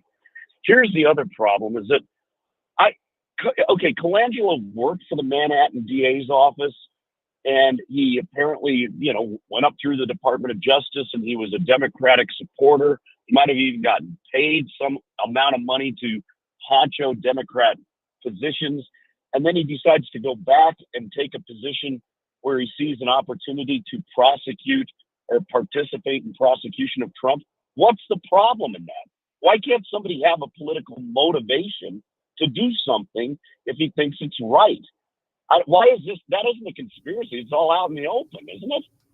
What's the do we think there's some marching orders, money payments, what here for him to do what he thinks he should be doing anyway? To me that sounds like a banana republic, Francis, like that. I'm going to go and use my legal career to selectively prosecute my political enemies.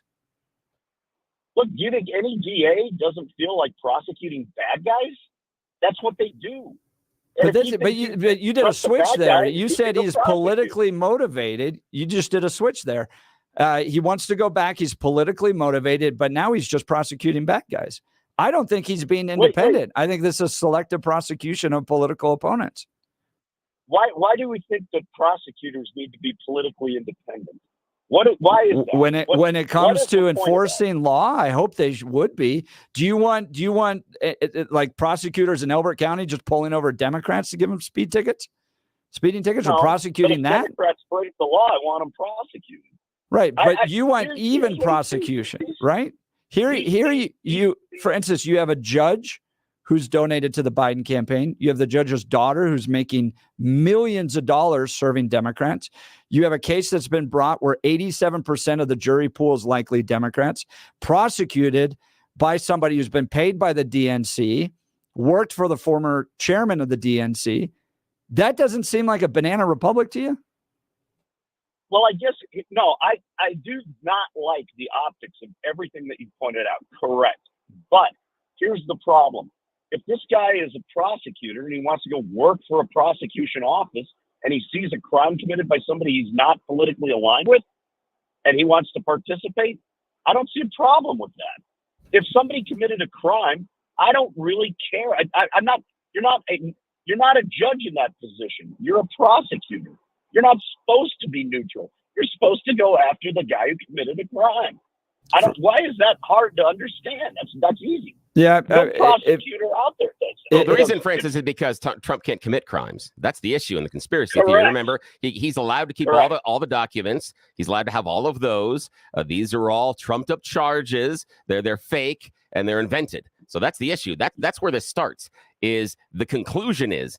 And that's why I go back to it again and again and again. The conclusion is this is corrupt, and then we work backwards. Because all that stuff that Jeff pointed out about the statistics about Manhattan all point you to corruption if you've already concluded. If you're looking at it and say, you know what, yep, the majority of the people in that district are Democrat. But if you believe that Democrats can't walk into a jury and be fair and honest, then you just don't believe in our jury system. You just have to throw everything out. That would be a relevant argument if the FEC hadn't looked at all this and said no crime. Francis, I appreciate the call. Francis from Golden. His line will be open 303-696-1971. Gentlemen, we generally talk about ED and men's sexual issues, but I want to talk to you about energy, sleep, all that stuff you need that comes from testosterone.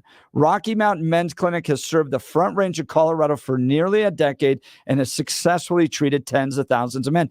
Gentlemen, as you get older, your testosterone levels go down naturally, but that's going to affect a lot more than just ED, your love life. It's going to affect your energy, your ability to build muscle, your ability to sleep, all that stuff that's really, really important. Why not just visit RockyMountainMen'sClinic.com? You can schedule a consult today with them. Your initial visit's only $99 and includes a medical consult with a licensed medical provider, a T and PSA test, and if medically advised, a test dose. And if the test dose doesn't work in the office, well, your visit is free.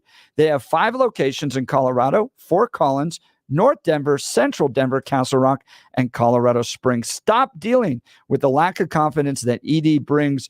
Call them today at 720-440-7900, 720-440-7900, or visit RockyMountainMen'sClinic.com. That's RockyMountainMen'sClinic.com. Ron, you'll be up next. You're listening to The Jeff and Bill Show. News Talk 710, KNUS.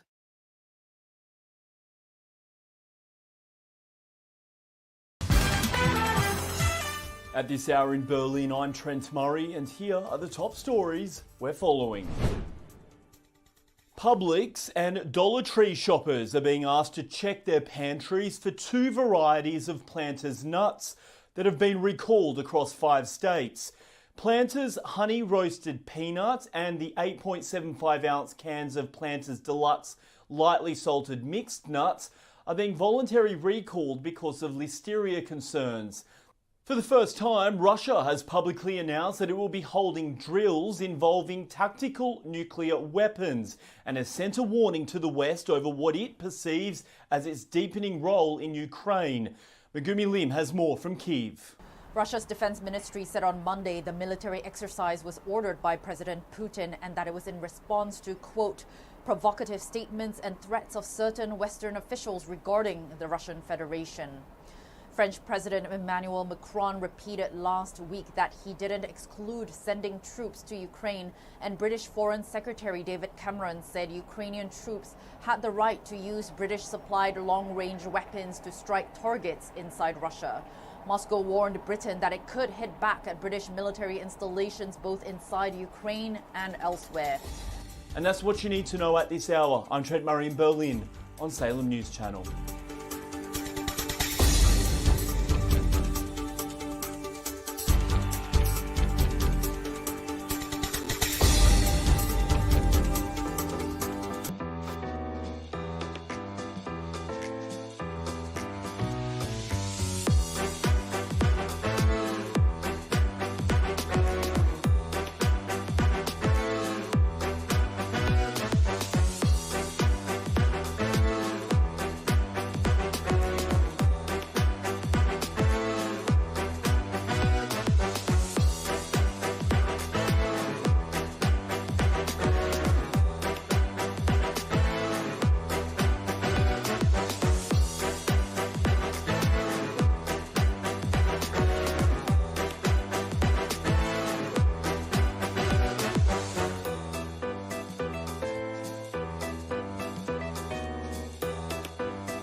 Welcome back to the Jeff and Bill Show. Is Michael Colangelo the link between the Biden administration and the Trump trials?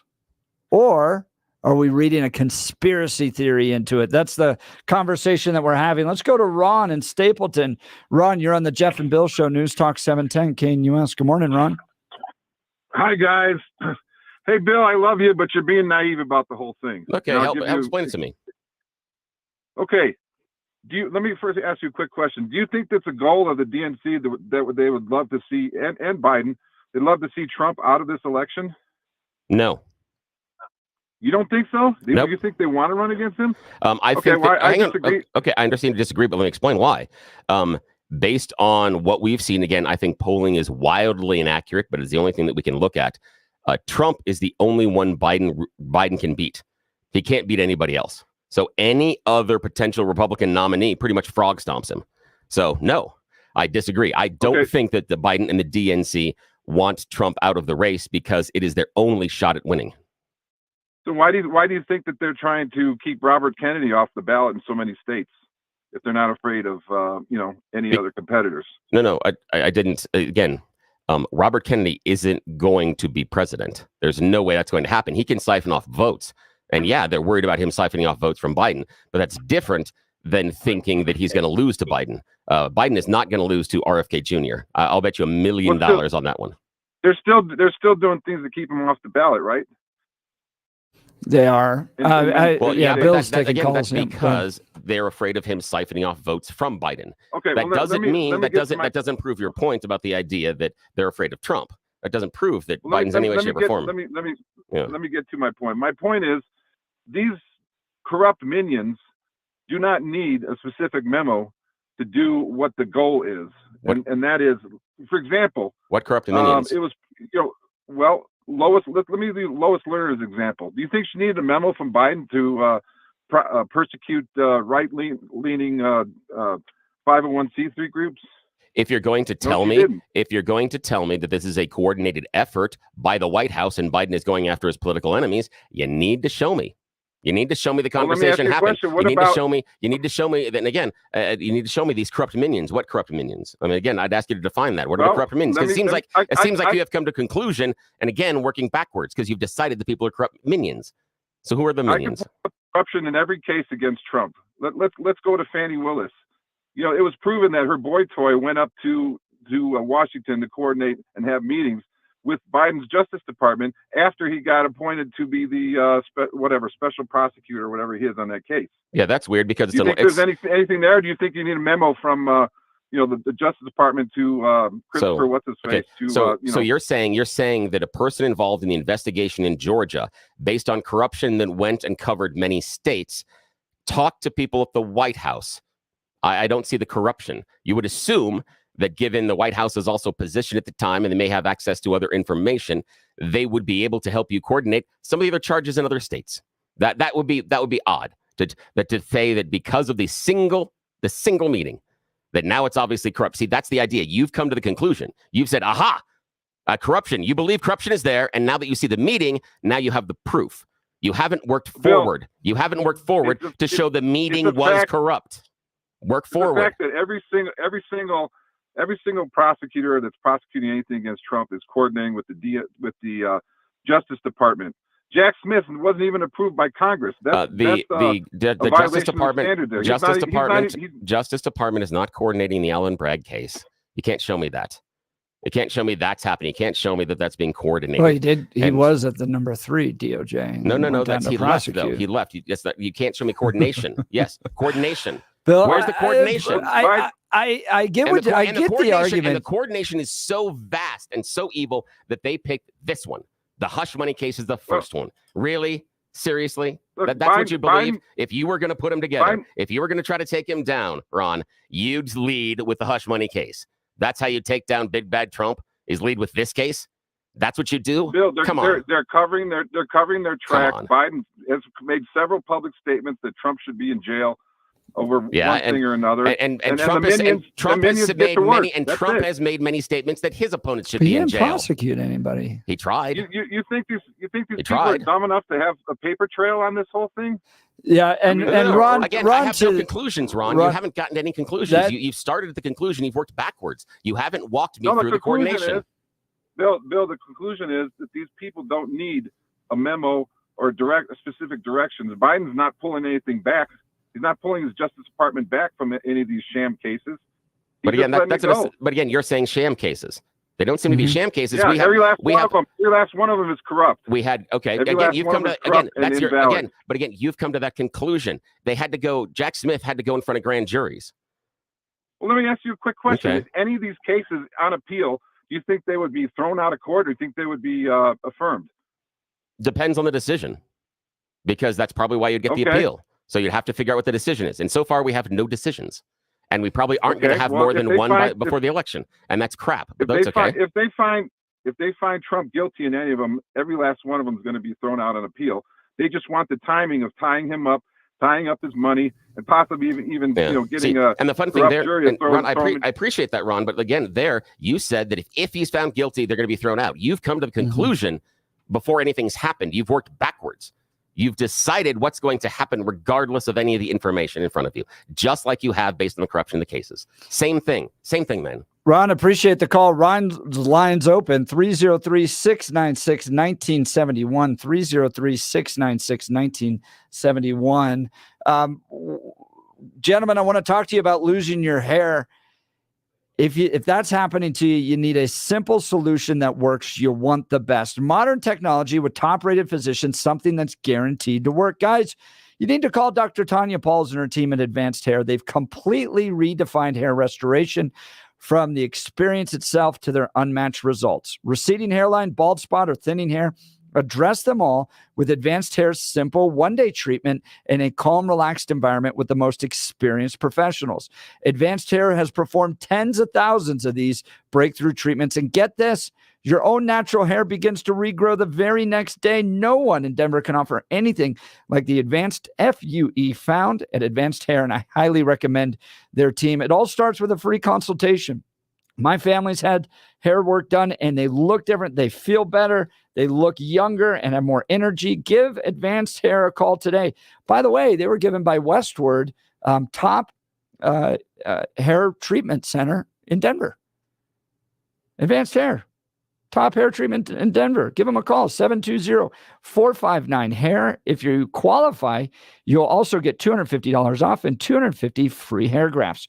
Refine your hairline with the team that's redefined hair restoration. 720-459-HAIR or advancedhair.com.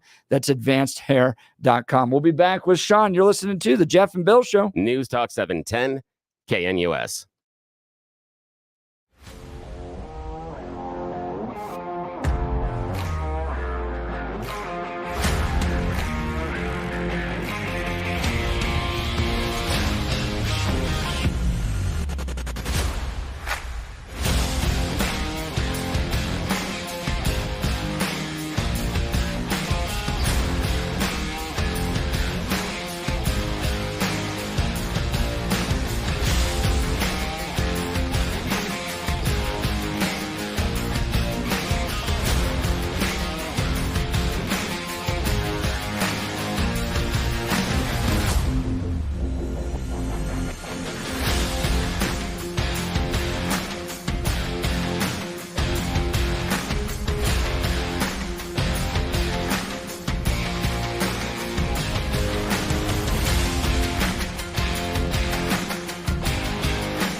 Welcome back to the Jeff and Bill Show. We're talking what Michael Colangelo is the link between the Biden administration and the prosecution of Donald Trump that's taking place in New York.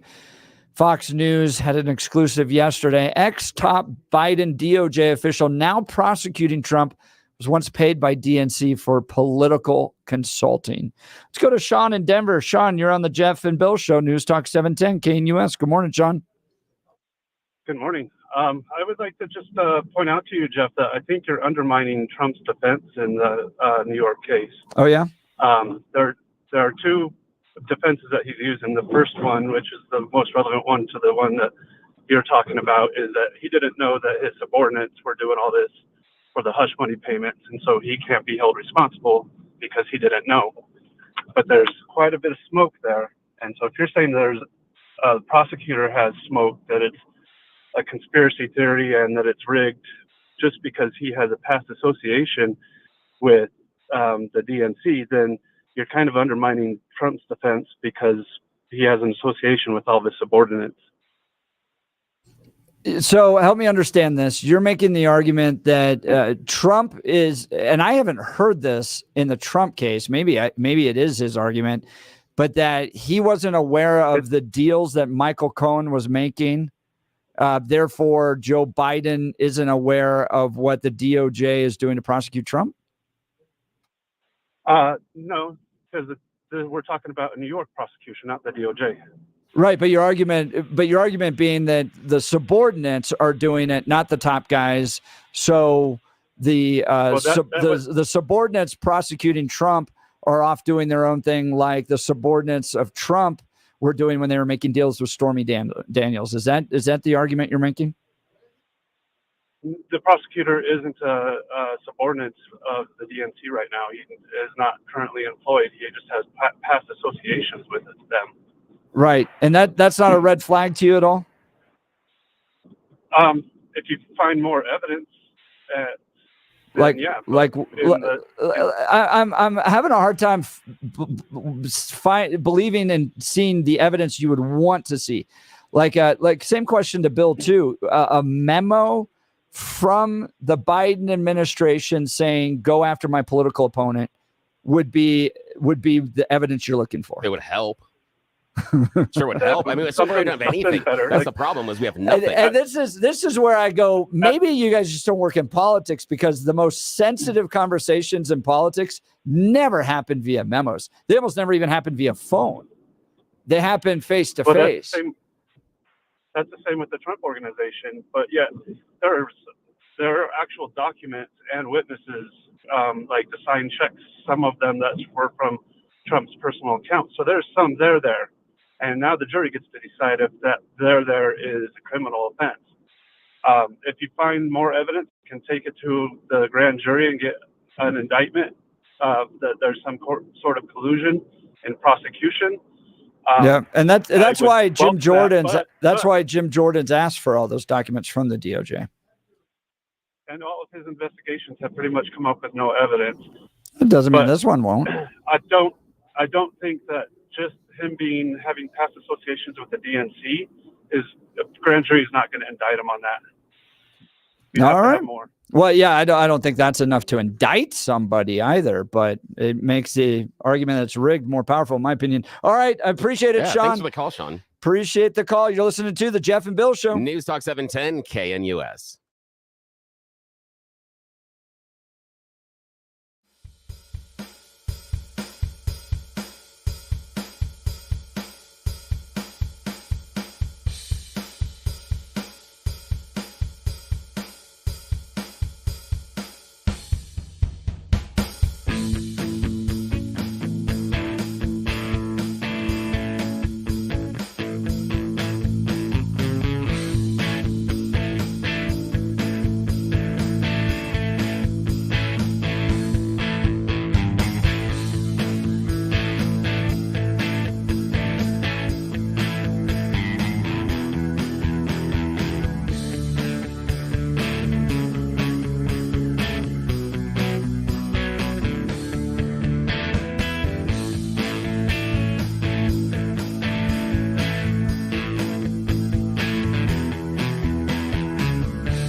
Good morning, Denver. It's 9 a.m. in the Mile High City, and you have tuned into the Jeff and Bill Show on 710 KNUS. I'm your co-host, Jeff Hunt, along with Bill Thorpe, bringing you the freshest insights, hottest takes from the right, left, center, and sometimes a little crazy.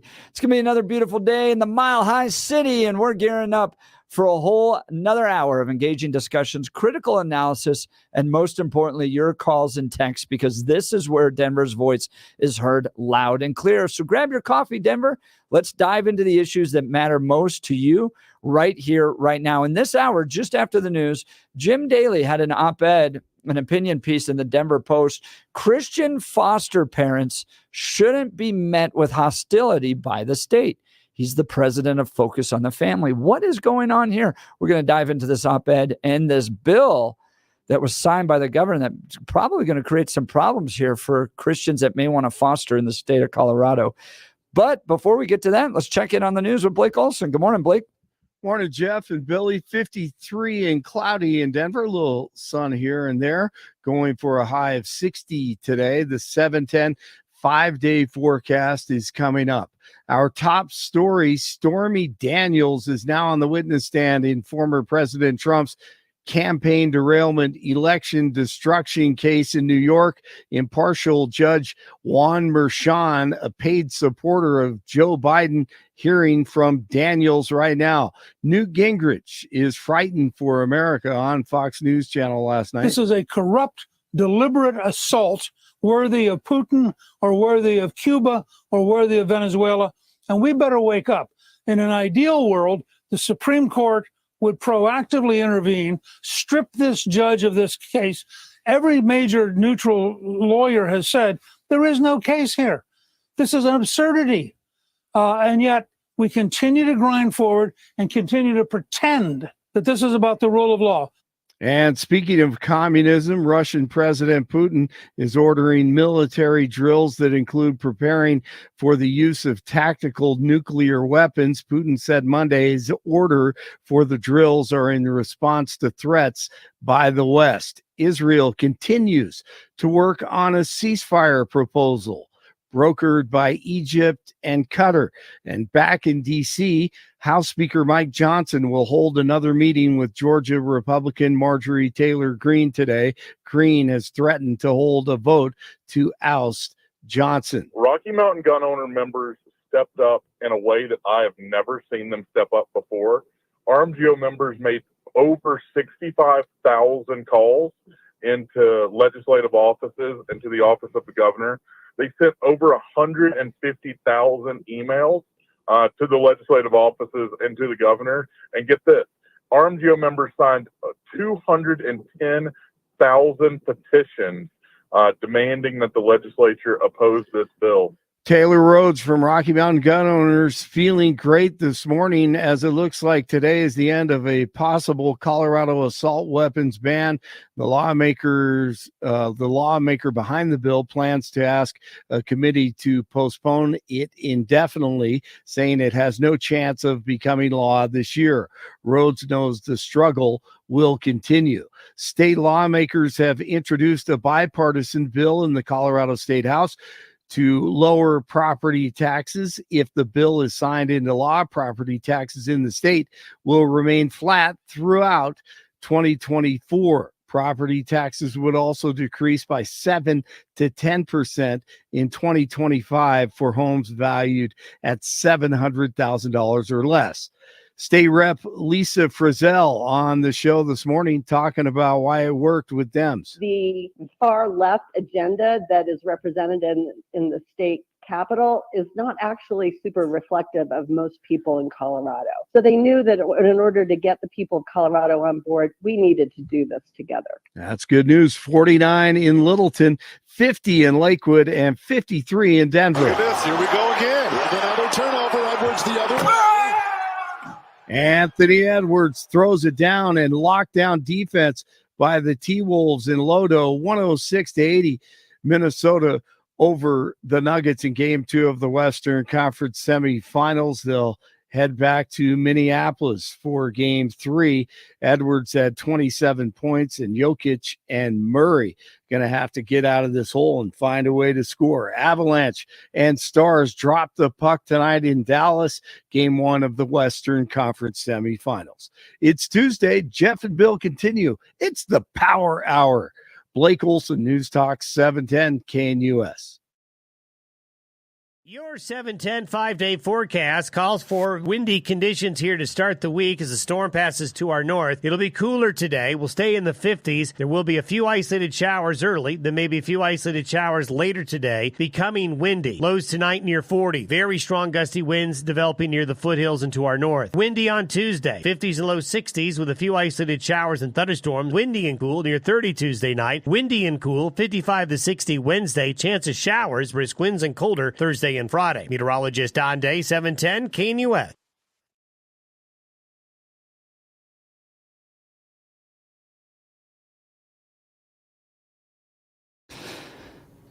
Welcome back to the Jeff and Bill Show. An opinion piece in the Denver Post over the weekend. Christian foster parents shouldn't be met with hostility by the state.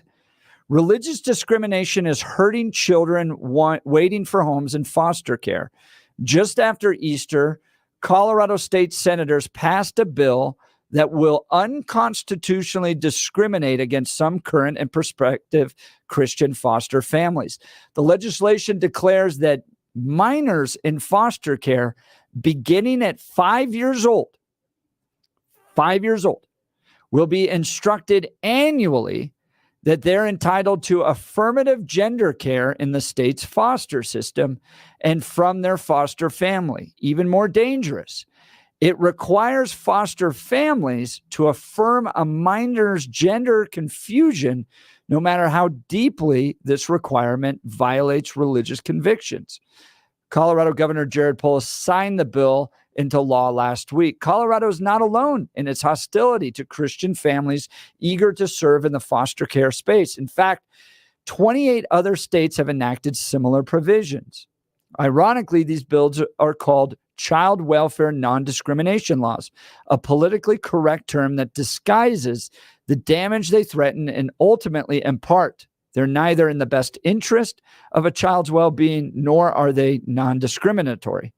These measures force foster families to use a minor's preferred pronoun, affirm a child's gender identity and expression, take a youth to gender-affirming activities, and potentially even more, a foster family, or even require a foster family to sign a child for medical interventions like puberty blockers and hormone therapy. This came from the president of Focus on the Family, who himself was adopted or himself spent some time in foster care. And Focus on the Family has done a lot of work over the years to try to place kids with families. They launched a program called Wait No More. It's a ministry that specifically aims to raise awareness and recruit parents to welcome children into the U.S. foster care system in their homes. We have helped to place thousands of children in forever homes. But now this is resulting in lawsuits. Laws and regulations like the measure in Colorado are being challenged in courts across the country, from Massachusetts to Washington to Oregon. The state of Oregon is currently being sued for religious discrimination because the regulations for foster care and adoption have excluded a Christian family who has deeply held religious beliefs on human sexuality that would not permit them to affirm a minor in their gender confusion. Here's what happened. The Bates family told state officials that they would happily care for and accept any child, but they could not subscribe to beliefs and actions that go against their Christian belief. As a result, the state actually denied the application to adopt foster siblings. Oregon state officials believe that a Christian family is unfit to adopt or even participate in the foster system because they will not agree to use preferred pronouns or assist a child in a gender transition. Case is going before the Alliance Defending Freedom, or with the Alliance Defending Freedom before some appeals courts now. Ninth Circuit, I think, is up next. Bill, what did you think of that? These laws. Yeah. I find it interesting. This is the thing. The focus on the family director. He's talking about the system being hostile towards Christians. Yeah.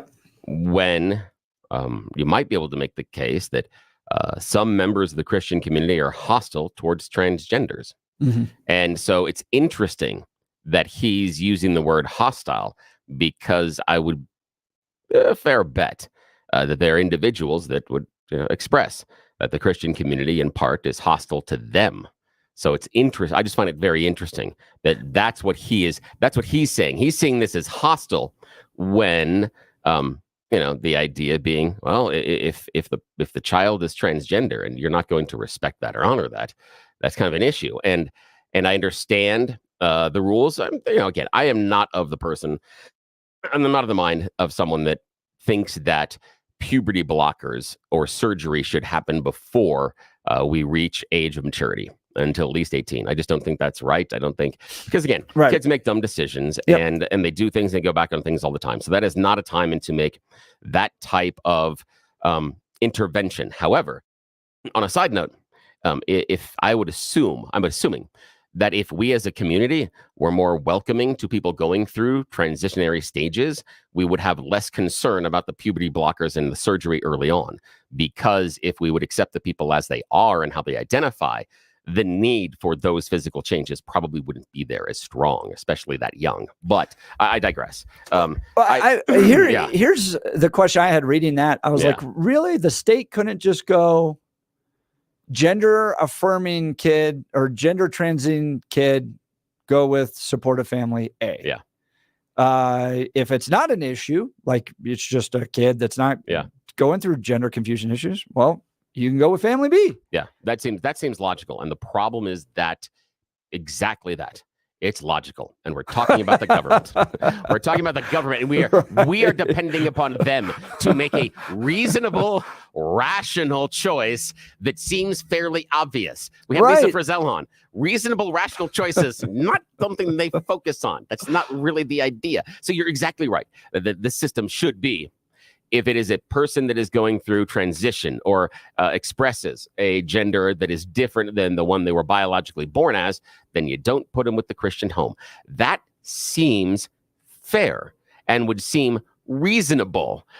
Just like I would assume that if there were a family that was, let's just say, very, very devout in whatever religion they choose, Jewish, Muslim, and the child that is being fostered has expressed atheism, and it's at least that. Again, I don't know how many kids come to be atheists at 7, 8, 9, 10, and about, but could be something in their past and everything else. They're just going to reject religion. You wouldn't put them or say it's the kid's family. A Christian and you have Satanists that are like part of the foster care. It could even be the state. Oh yeah. Can you just look one line below on the Excel spreadsheet? Yeah, exactly.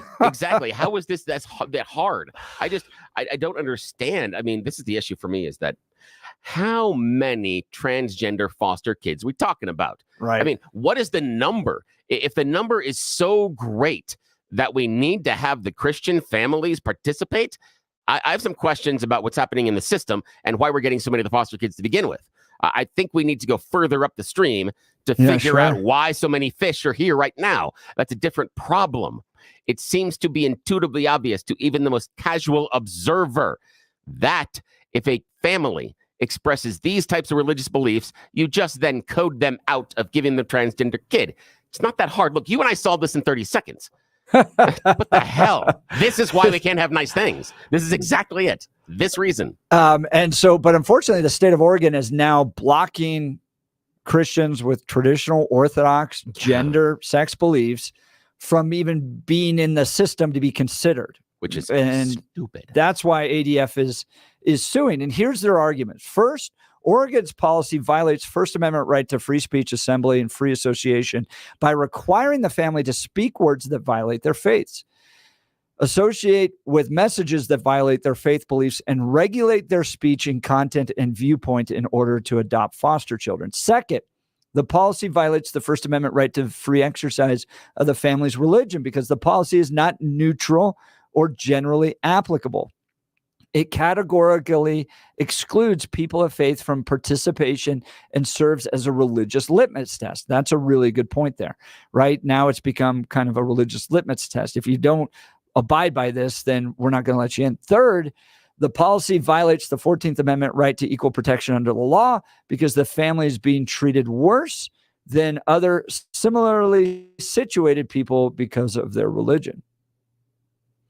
He continues at the end here. In fact, our government is leveraging the foster care system to push a radical ideology that trumps the belief systems of countless people who would otherwise be ready to serve, which at the end of the day, this is about making sure kids get people to watch them. Because if you don't know what this, foster care is temporary. It's meant to be temporary. So let's say you have a mom, single mom, no family around here. She gets popped for drug possession, needs to spend the night in prison. Yeah. There's no family around to put the kids somewhere. So what do? Foster takes them in for a temporary position. Jim Daly, president, Focus on the Family. Christian families are eager to serve children and want to be part of the solution at the service of the good. But sadly, in this current climate, some of the very people best and most excited to step up and help us are being told to shut up and sit down. I'm glad. I will give you props to the Denver Post for running this. Oh, you don't see that coming from the Denver Post all that often. Not at all. And this one, again, it seems just phenomenally stupid that we need as many foster families in the system as possible. Yeah. And if some of them want to self-select and not have, kids in certain situations, that seems reasonable. Right. Like the idea being this, that, okay, let's say that I'm a foster family and I have 2 small kids in my house. One of the things I would probably not want is to foster a child. 17-year-old? No, foster a child that has a history of abusing their younger siblings. Oh, yeah. I should be coded out of that child. Right. That should be set into probably a family that has 1 child. So if we can do that, if we're not doing that, I have some more questions about the process. I have some real questions about how we're doing these choices. But I'm assuming we make those kind of choices. If we can do that, how hard is it to just make one more choice? How hard is that really? How difficult? Come on. Bill, I think you and I agree on this one. 7579. Sometime soon here. I'm going to get hit. When exactly did the state become the arbiter of gender identity? Suddenly, government is in charge of all social and religious discussions. Ooh, that's a good This point. should raise alarms for everyone. The longer this Colorado legislature is in power, the more our rights are being eroded. Yeah. So this is Oregon. Yeah, this is Oregon, not Colorado. But that is a good point that about particular the idea. the one where they're blocking Christians from even being part of it. But Colorado just implemented these rules. Yeah, so exactly. The rules, now, so it could be the same thing. Yeah. And you've seen some Catholic adoption charities just leave their adoption programs altogether. Yeah, because they can't. And again, because some of that being, sexual orientation, some other stuff. And that may be it as well. And that may be the idea, is that based on these rules, we can't do this anymore. And again, good friend of the show, Jack Smith, in his wedding cakes, same thing. Yeah. Having to make that. And is Jack Smith and is Denver better? Jack Phillips. Sorry, Jack Phillips. Thank you. Because last hour, Jack Smith. So Jack Phillips, is Masterpiece Bake Shop better off because he can't make those gorgeous wedding cakes? Is the Denver community better off because he can't make those wedding cakes? Are those kids going to be better off based on some of these choices by some of these religious organizations pulling back because they are held to these kind of standards? It would seem, if we're really truly interested in helping the kids, then we find accommodation on both sides. It seems reasonable to be able to accommodate somebody's religion when they're willing to open their heart and their house to a kid in need. That's the classical liberal side of Bill coming out. And if you wonder what I mean by classical liberal, it's the idea of, freedom for all, freedom, and lots of violence, lots of violence and clarinets. Not quite. No, not it. No. Oh, not the leftists, but the unfortunately that the liberals have gone to the leftist side. But for many days, they stood for that freedom that you were just talking about. Yeah, they did. They left me behind. Hey, I want to talk to you about UltraCur. If you're like me, you work out regularly, or you just had a bad night's sleep like I did the other day, and you wake up with a creak in your neck and you got that workout soreness or pain. UltraCur is a patented non-prescription natural capsule, and it works fast to address your soreness. Surveys show that 50% of people using UltraCur, they find relief within 48 hours, and half of those within 2 hours. Experience UltraCur for free. Guys, this is a great deal. Go to any Denver Metro Natural Grocers and ask for the health coach or the vitamin manager for your free 3-day trial of UltraCur. UltraCur is fueled by a patented technology to give you the true edge to support your peak wellness, energy, and active lifestyle. If you've tried everything without much success, even other natural curcumin products, you owe it to yourself to try UltraCur today. UltraCur gives you unique control over your daily wellness. It's gentle on your stomach, and it's a natural antioxidant. Get curious, Denver. Head to the Natural Grocers and grab your free 3-day UltraCur trial, no strings attached. Wondering about the research? Get the lowdown at getultranow.com. That's getultranow.com. When we come back, is Colorado one of the easier places to save money or the harder places to save money? There's a new study out. You might be a little shocked by this. We'll get to your calls and texts as well. You're listening to The Jeff and Bill Show. News Talk 710 KNUS. At this hour in Berlin, I'm Trent Murray, and here are the top stories we're following. US lawmakers say they are deeply concerned after an American soldier was detained in Russia. From Washington, Benji Haya reports. Officials here say the soldier's accused of stealing from a woman whilst travelling to Russia on his own accord, having been stationed in South Korea. He becomes one of a number of United States citizens detained in Russia. Among the most prominent, Wall Street Journal reporter Evan Gershkovich, who was jailed last March, and former Marine Paul Whelan, who was arrested back in 2018. The American government insists both are wrongfully detained.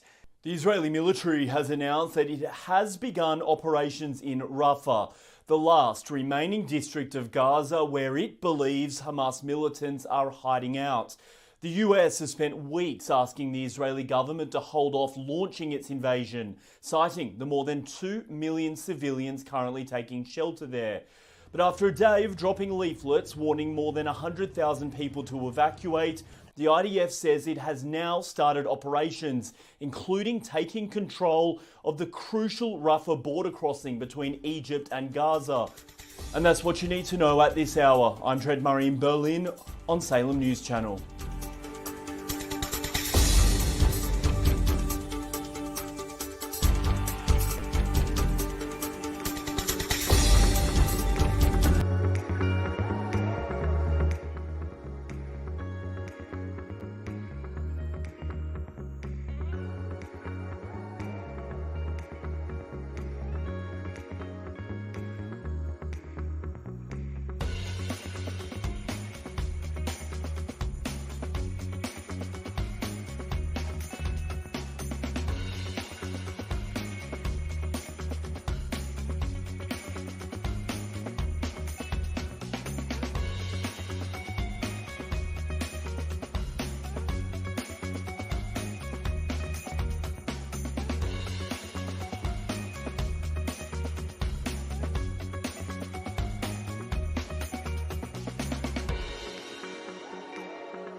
Well, we got a little delayed with all the breaking news that was happening on the Jeff and Bill show, but we're going to bring it back because it's always a crowd favorite. You choose the news. Yes, and there's a meeting going on right now, so nobody in charge has any idea what we are doing. Ha-ha! So this is our opportunity.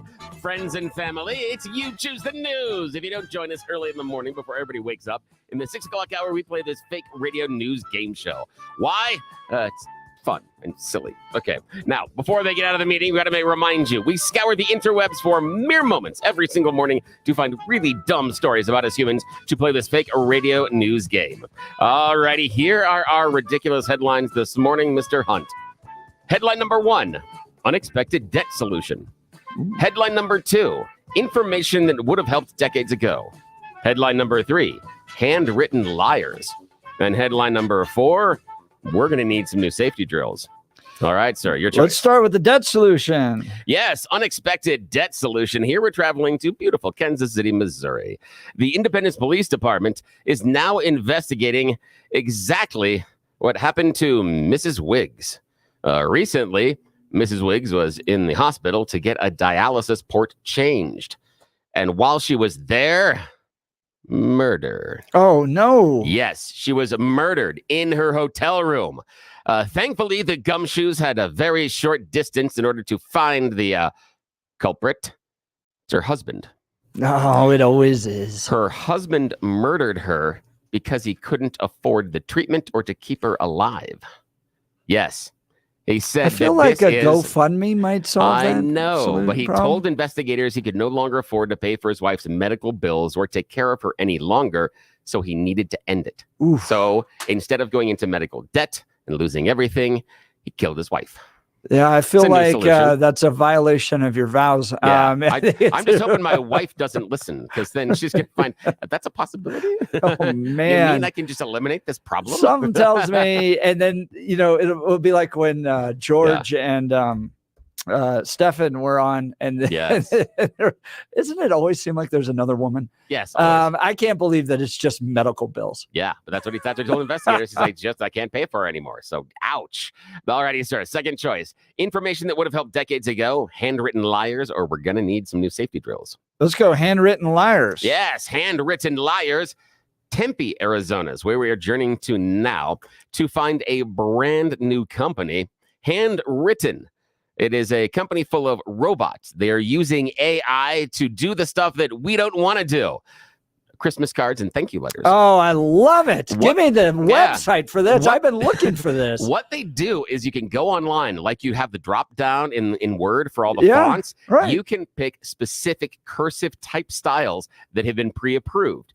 And you can then craft your own handwritten Yes. letter. Now, Yep. the reason it qualifies as handwritten, even though it's a bunch of robots, they've got 175 robots in the facility doing this. The robot arm holds a actual ballpoint pen Yeah. and writes on the paper. Yeah, it's auto pen. Yep. It's what senators Yep, use. it's an auto pen. So that's what they've done. They've taken 175 auto pens. Also, if you pay for the premium level, they can work with you to mimic your handwriting. What is it? I am literally like going to this website. What do you have the name? Handwritten. It's handwritten, H-A-N-D, then it's So- W-R-Y-T-T-E-N. So W-R-Y-T-T-E-N, handwritten. Don't have Okay. a website, but that's what it is. And they can do it. And I'm thinking, you're talking Christmas cards, thank you letters, Yes. anything like that. Yes. Absolutely. This is something perfect. I need. Yeah. Someone once said, start a business that solves somebody's problems. Oh, Okay, yeah. this is a generational difference, Bill. Yes, you're Probably right. between you and I. Yeah. Even. I don't care to send them. I don't care Yeah. to get them. Yeah. In fact, a text message is just as valuable to me from somebody. If they're like, Yeah. hey, man, thanks so much for taking me out and grabbing some dinner. Really appreciate it. Yeah. Text message is fine. But I've noticed that the older generations, yeah. like it's an offense Yes. if they don't get a handwritten It thank is, you yeah. note. It is an obligation. Yeah.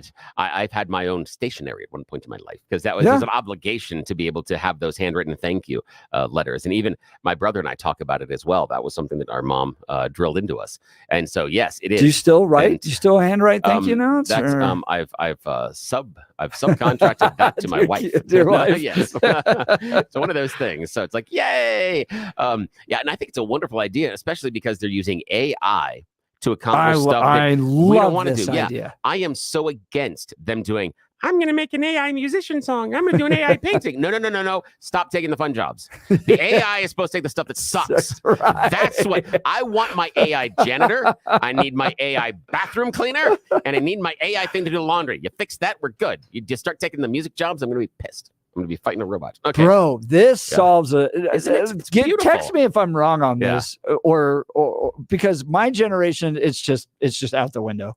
Yeah. And it's just not as important. But I have enough people in my life that are of an older generation that I still have to do this. And it's you can even it's not pick, something I really enjoy. can even pick gift cards. And so you can have the gift card and it'll write the inside gift card. So it's a handwritten robot note from you in a gift card. It's fantastic. Happy birthday. And nobody knows the Yes, difference. all of that. All righty. Final choice this morning. Information that would have helped decades ago, or we're going to need some new safety drills. I want to do the safety drills. Yes, we are absolutely going to need some new safety drills, at least in Lorain County, Ohio. That's where we are going to Firelands Local School District. Recently, classes were canceled at the Firelands Local School District, and all of the schools went into lockdown. It was a school emergency because they had someone on campus that shouldn't have been there.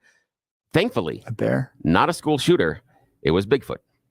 It was Bigfoot. Yes, it's on Facebook. Was it a man dressed as Bigfoot? Aha, sir. You have come to the conclusion of the story. Very well done. You and Sherlock Holmes. Yes.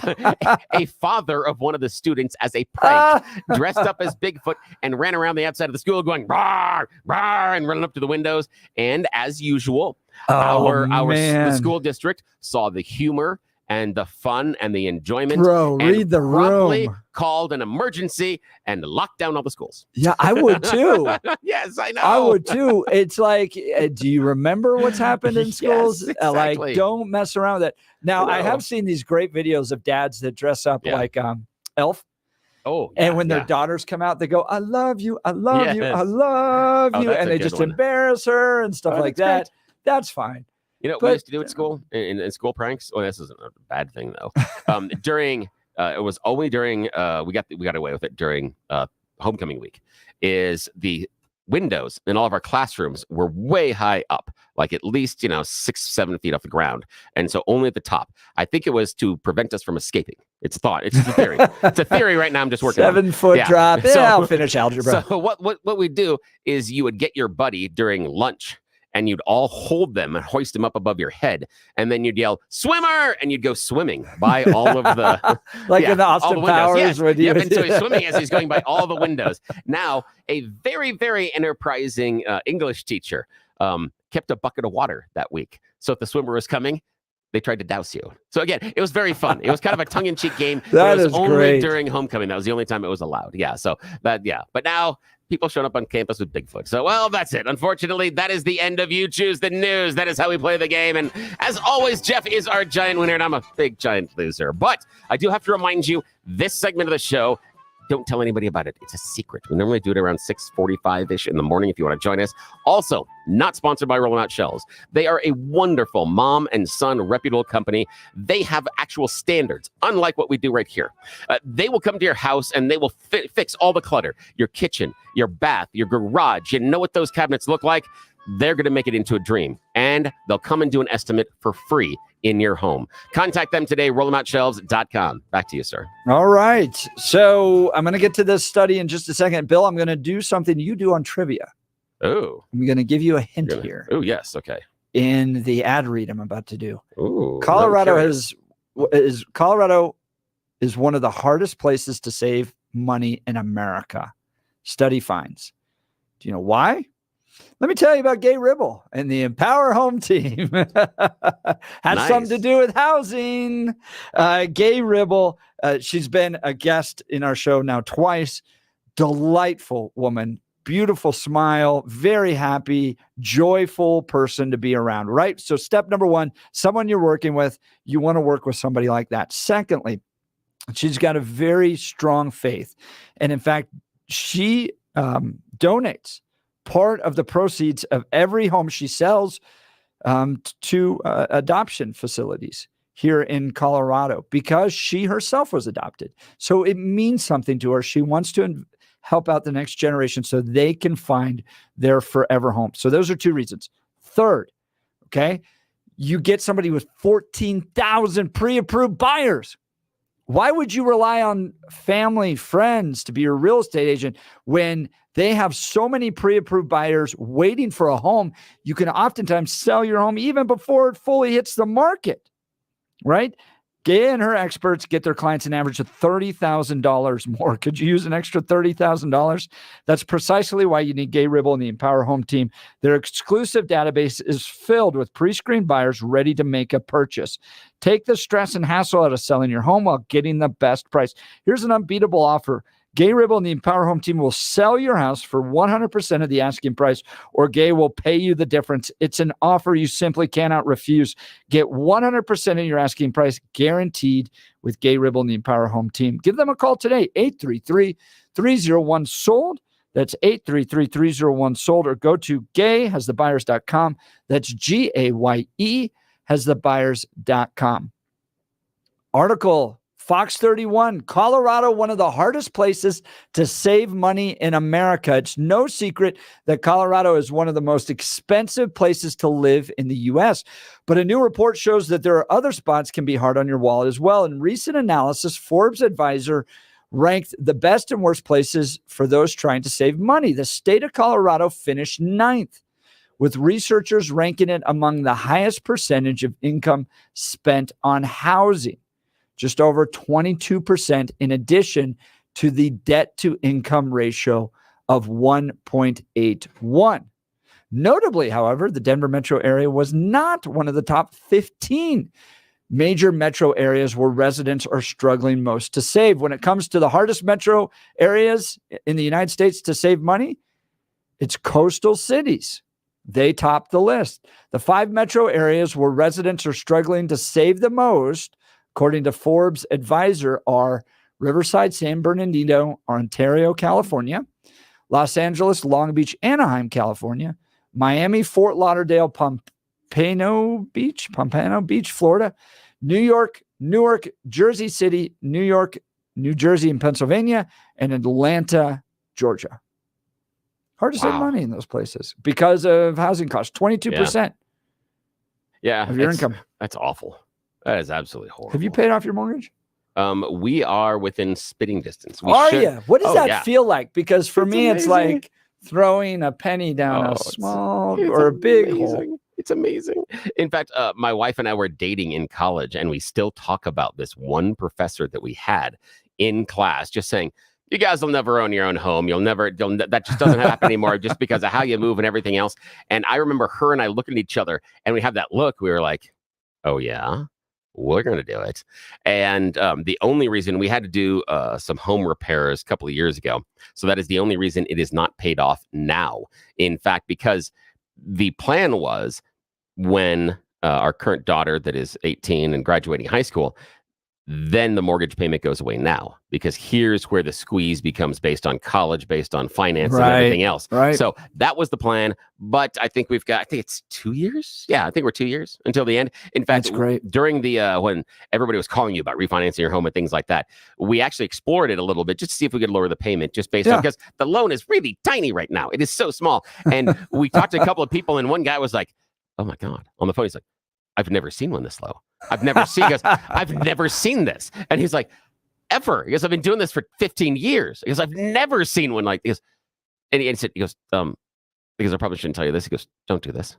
Don't refinance it. He goes, you're so close. Don't even do it. He Just goes, pay it off. Yeah. And he goes, it's the refinancing costs and things like that. He goes, at the end, he goes, it's much better. Just keep doing what you're doing. He goes, I know it lower the bills, but he goes, just keep doing it. I saw there's a thing on TikTok or Instagram that's trending where it's like, if you do 1 month a year of just principal payment, not the interest and all that stuff, you can actually get it down to like 17 years, from 30 years to 17 years. Yeah, well, we did.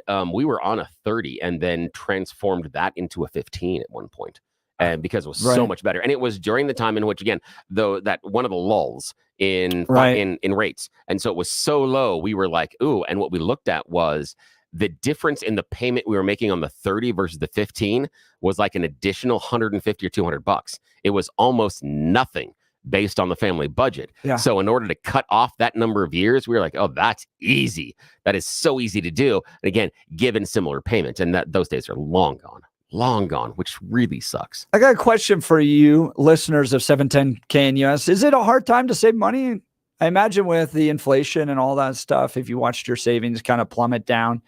When I was reading that American Financing ad, the credit card debt. Oh, that'll kill you. That you got to get off of, man. Yeah, that is bad news. And early on in our relationship, my wife and I were bad at that, and now we are really we good. don't even really use it. We have one that's like for basically an emergency purchase if you need to. Yep, we have one. But everything's debit. Yep, we have one that is if you need an emergency purchase and you have to use a credit card there. And then we also use the Amazon and PayPal credit card systems only because we can get what are those? I don't know what those are. You can get there's an Amazon card, so you can it's an Amazon account, and so basically it's just like a credit card. Okay. So we can, instead of going and taking the money directly out of your account, then Amazon has a card and PayPal has one, and we normally do that. And the only reason we do that is because of one step away of liability.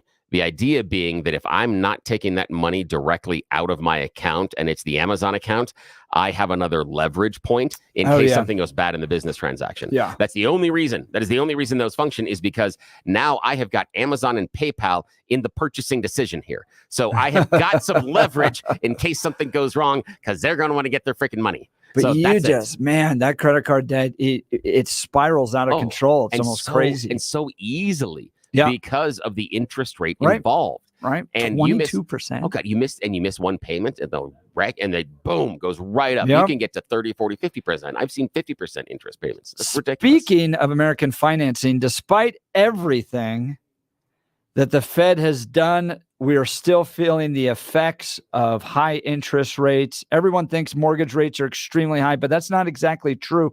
Mortgage rates are much lower than the average credit card rate of 22%. Think about how much interest you're going to have to pay on that credit card if you're only paying the minimum payment every month. If you're a homeowner a cash out refinance with American Financing can help you pay off that debt and lower your monthly expenses. They're saving homeowners just like you an average of $854 a month.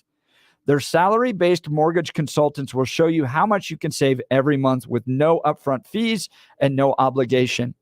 You may be even able to close in as fast as 10 days and possibly delay 2 mortgage payments, giving you greater savings up front. Get the financial relief you need and stop living paycheck to paycheck, especially in a state, Fox 31 headline, where Colorado is one of the hardest places to save money.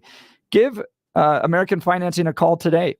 American Financing, 303-695-7000. That's 303-695-7000. AmericanFinancing.net, NMLS 182334, consumeraccess.org. We'll continue. You're listening to The Jeff and Bill Show. News Talk 710, KNUS.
Welcome back to the Jeff and Bill Show. It's been an absolute fire show today. Chris Murray joined us for almost an entire hour in the 6 o'clock hour to give us details on the Trump trials, both in Manhattan as well as what's happening down in Florida, the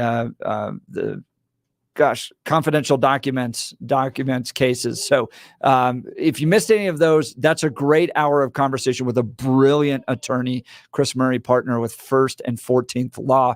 Then Lisa Frizell joined us in the 7 o'clock hour, where we got really kind of an exclusive with her on this new property tax deal that she was able to strike. Republicans, Democrats, and the governor, Jared Polis, striking this property taxes deal. Now, listen, this is going to be big. Michael Fields, friend of the show, Advanced Colorado, not a fan of it. It's going to join us tomorrow at 9 a.m. to explain why. So we got him on the show tomorrow. He's saying that this deal actually increases your property tax rate rather than decreasing it. He said this is a shell game that ends up going by increasing it by 0.3%. That when all of the dust is settled, you and I are paying more. So we're going to find out how that is possible tomorrow with him at 9. That's right. And then Taylor Rhodes joined us in the 7 o'clock hour as well, executive director of Rocky Mountain Gun Owners. This was big news that came yesterday. The assault weapons ban looks to run out of road in the Senate and will not be passed. I am shocked. Again, nice job, Rocky Mountain Gun Owners. Well done. That's right. That's right. They were the main movers and shakers behind making sure this one never gets to Polis's desk. Nicely done. This was a dumb bill. This was very stupid. But I didn't think there was any way it was not going to pass. In I thought this political environment, you would have thought that with the Democrats down there, they'd be happy than throwing a parade. So exactly. We got the details on all of that. So if you missed that, and then we had a fun debate and conversation with all of our listeners about Michael Colangelo and whether or not he's the link between the Biden administration and the criminal prosecution of Donald Trump, or are we just looking at that as a conspiracy theory? And lots of good calls and texts on either side. Brian, Ron, everybody called in. So appreciate you guys jumping into the pool and playing along with us. That hour was fantastic because you guys called in and helped us out. Thank you. That's right. So if you missed any of that, go to 710knus.com. That's 710knus.com. I do want to take a moment to talk about my friend Dan Kaplis. I've known Dan for years. Dan and I have been on the front lines together on pro-life legislation, pro-family, pro-America. He is all of those values. And that's why if I ever faced a problem, Dan Kaplis would be the first one I call. Dan suggests that you choose a lawyer who shares your values, because who you choose to represent you in an injury case says a lot about you to everyone involved in the case.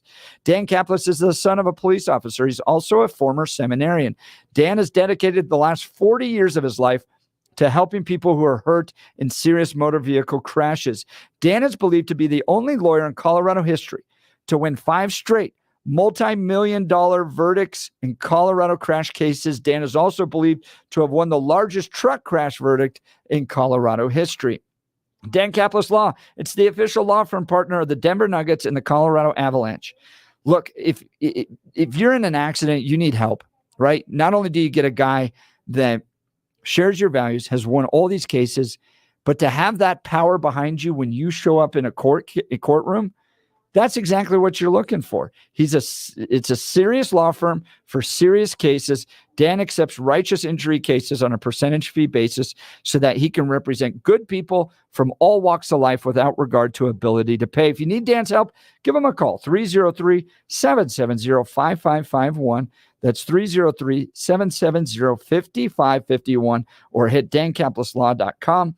That's dankapleslaw.com. All right. Breaking news. Stormy Daniels is on the witness stand, and it is everything you thought it could be. This from the Daily Mail. The jury is getting a show today. Oh, geez. Stormy Daniels is very expressive witness, using her hands, face, and all those wrinkles and pouts and smiles to tell her story. The 12 jurors and alternates are listening intently, just as poker-faced as they were yesterday when they heard a dry discussion of invoices, checks, and ledgers. And I'm sure they're doing their very best because they're getting into all the details, the pajamas he was wearing, the conversations that they had together. So tomorrow we'll do our very best to cover this in a way that the FCC will allow us to cover it. Yeah. But you know that the transcripts are going to read like some of those adult novels. Oh, yes, they will. And I'm curious if they're going to get into some of the conversations post-coital kind of a thing, because I guess there are some text messages and things that he reached out to her after the alleged tryst, looking for, maybe another bump burner, another hookup. So, you know how earlier I was talking about, conversations happen. And you don't, especially in politics, the most sensitive conversations happen. They're not written down. It's kind of like how we used to tell if there's a planet out there. You couldn't see the planet, but you could see how things reacted around it. Okay. So I absolutely think Joe Biden has had conversations to go after Donald Trump and use DOJ to do that. I also believe that Donald Trump absolutely had a relationship with Stormy Daniels. Yeah, see, I don't see the Biden connection, because again, either he's a doddering old fool or he's a criminal mastermind. Can't be both. I'm leaning more towards doddering. That's where I am. You're leaning more towards criminal mastermind. I find that interesting, given how he behaves on the. You've been listening to the Jeff and Bill show. News Talk 710 KNUS. I gotta quite.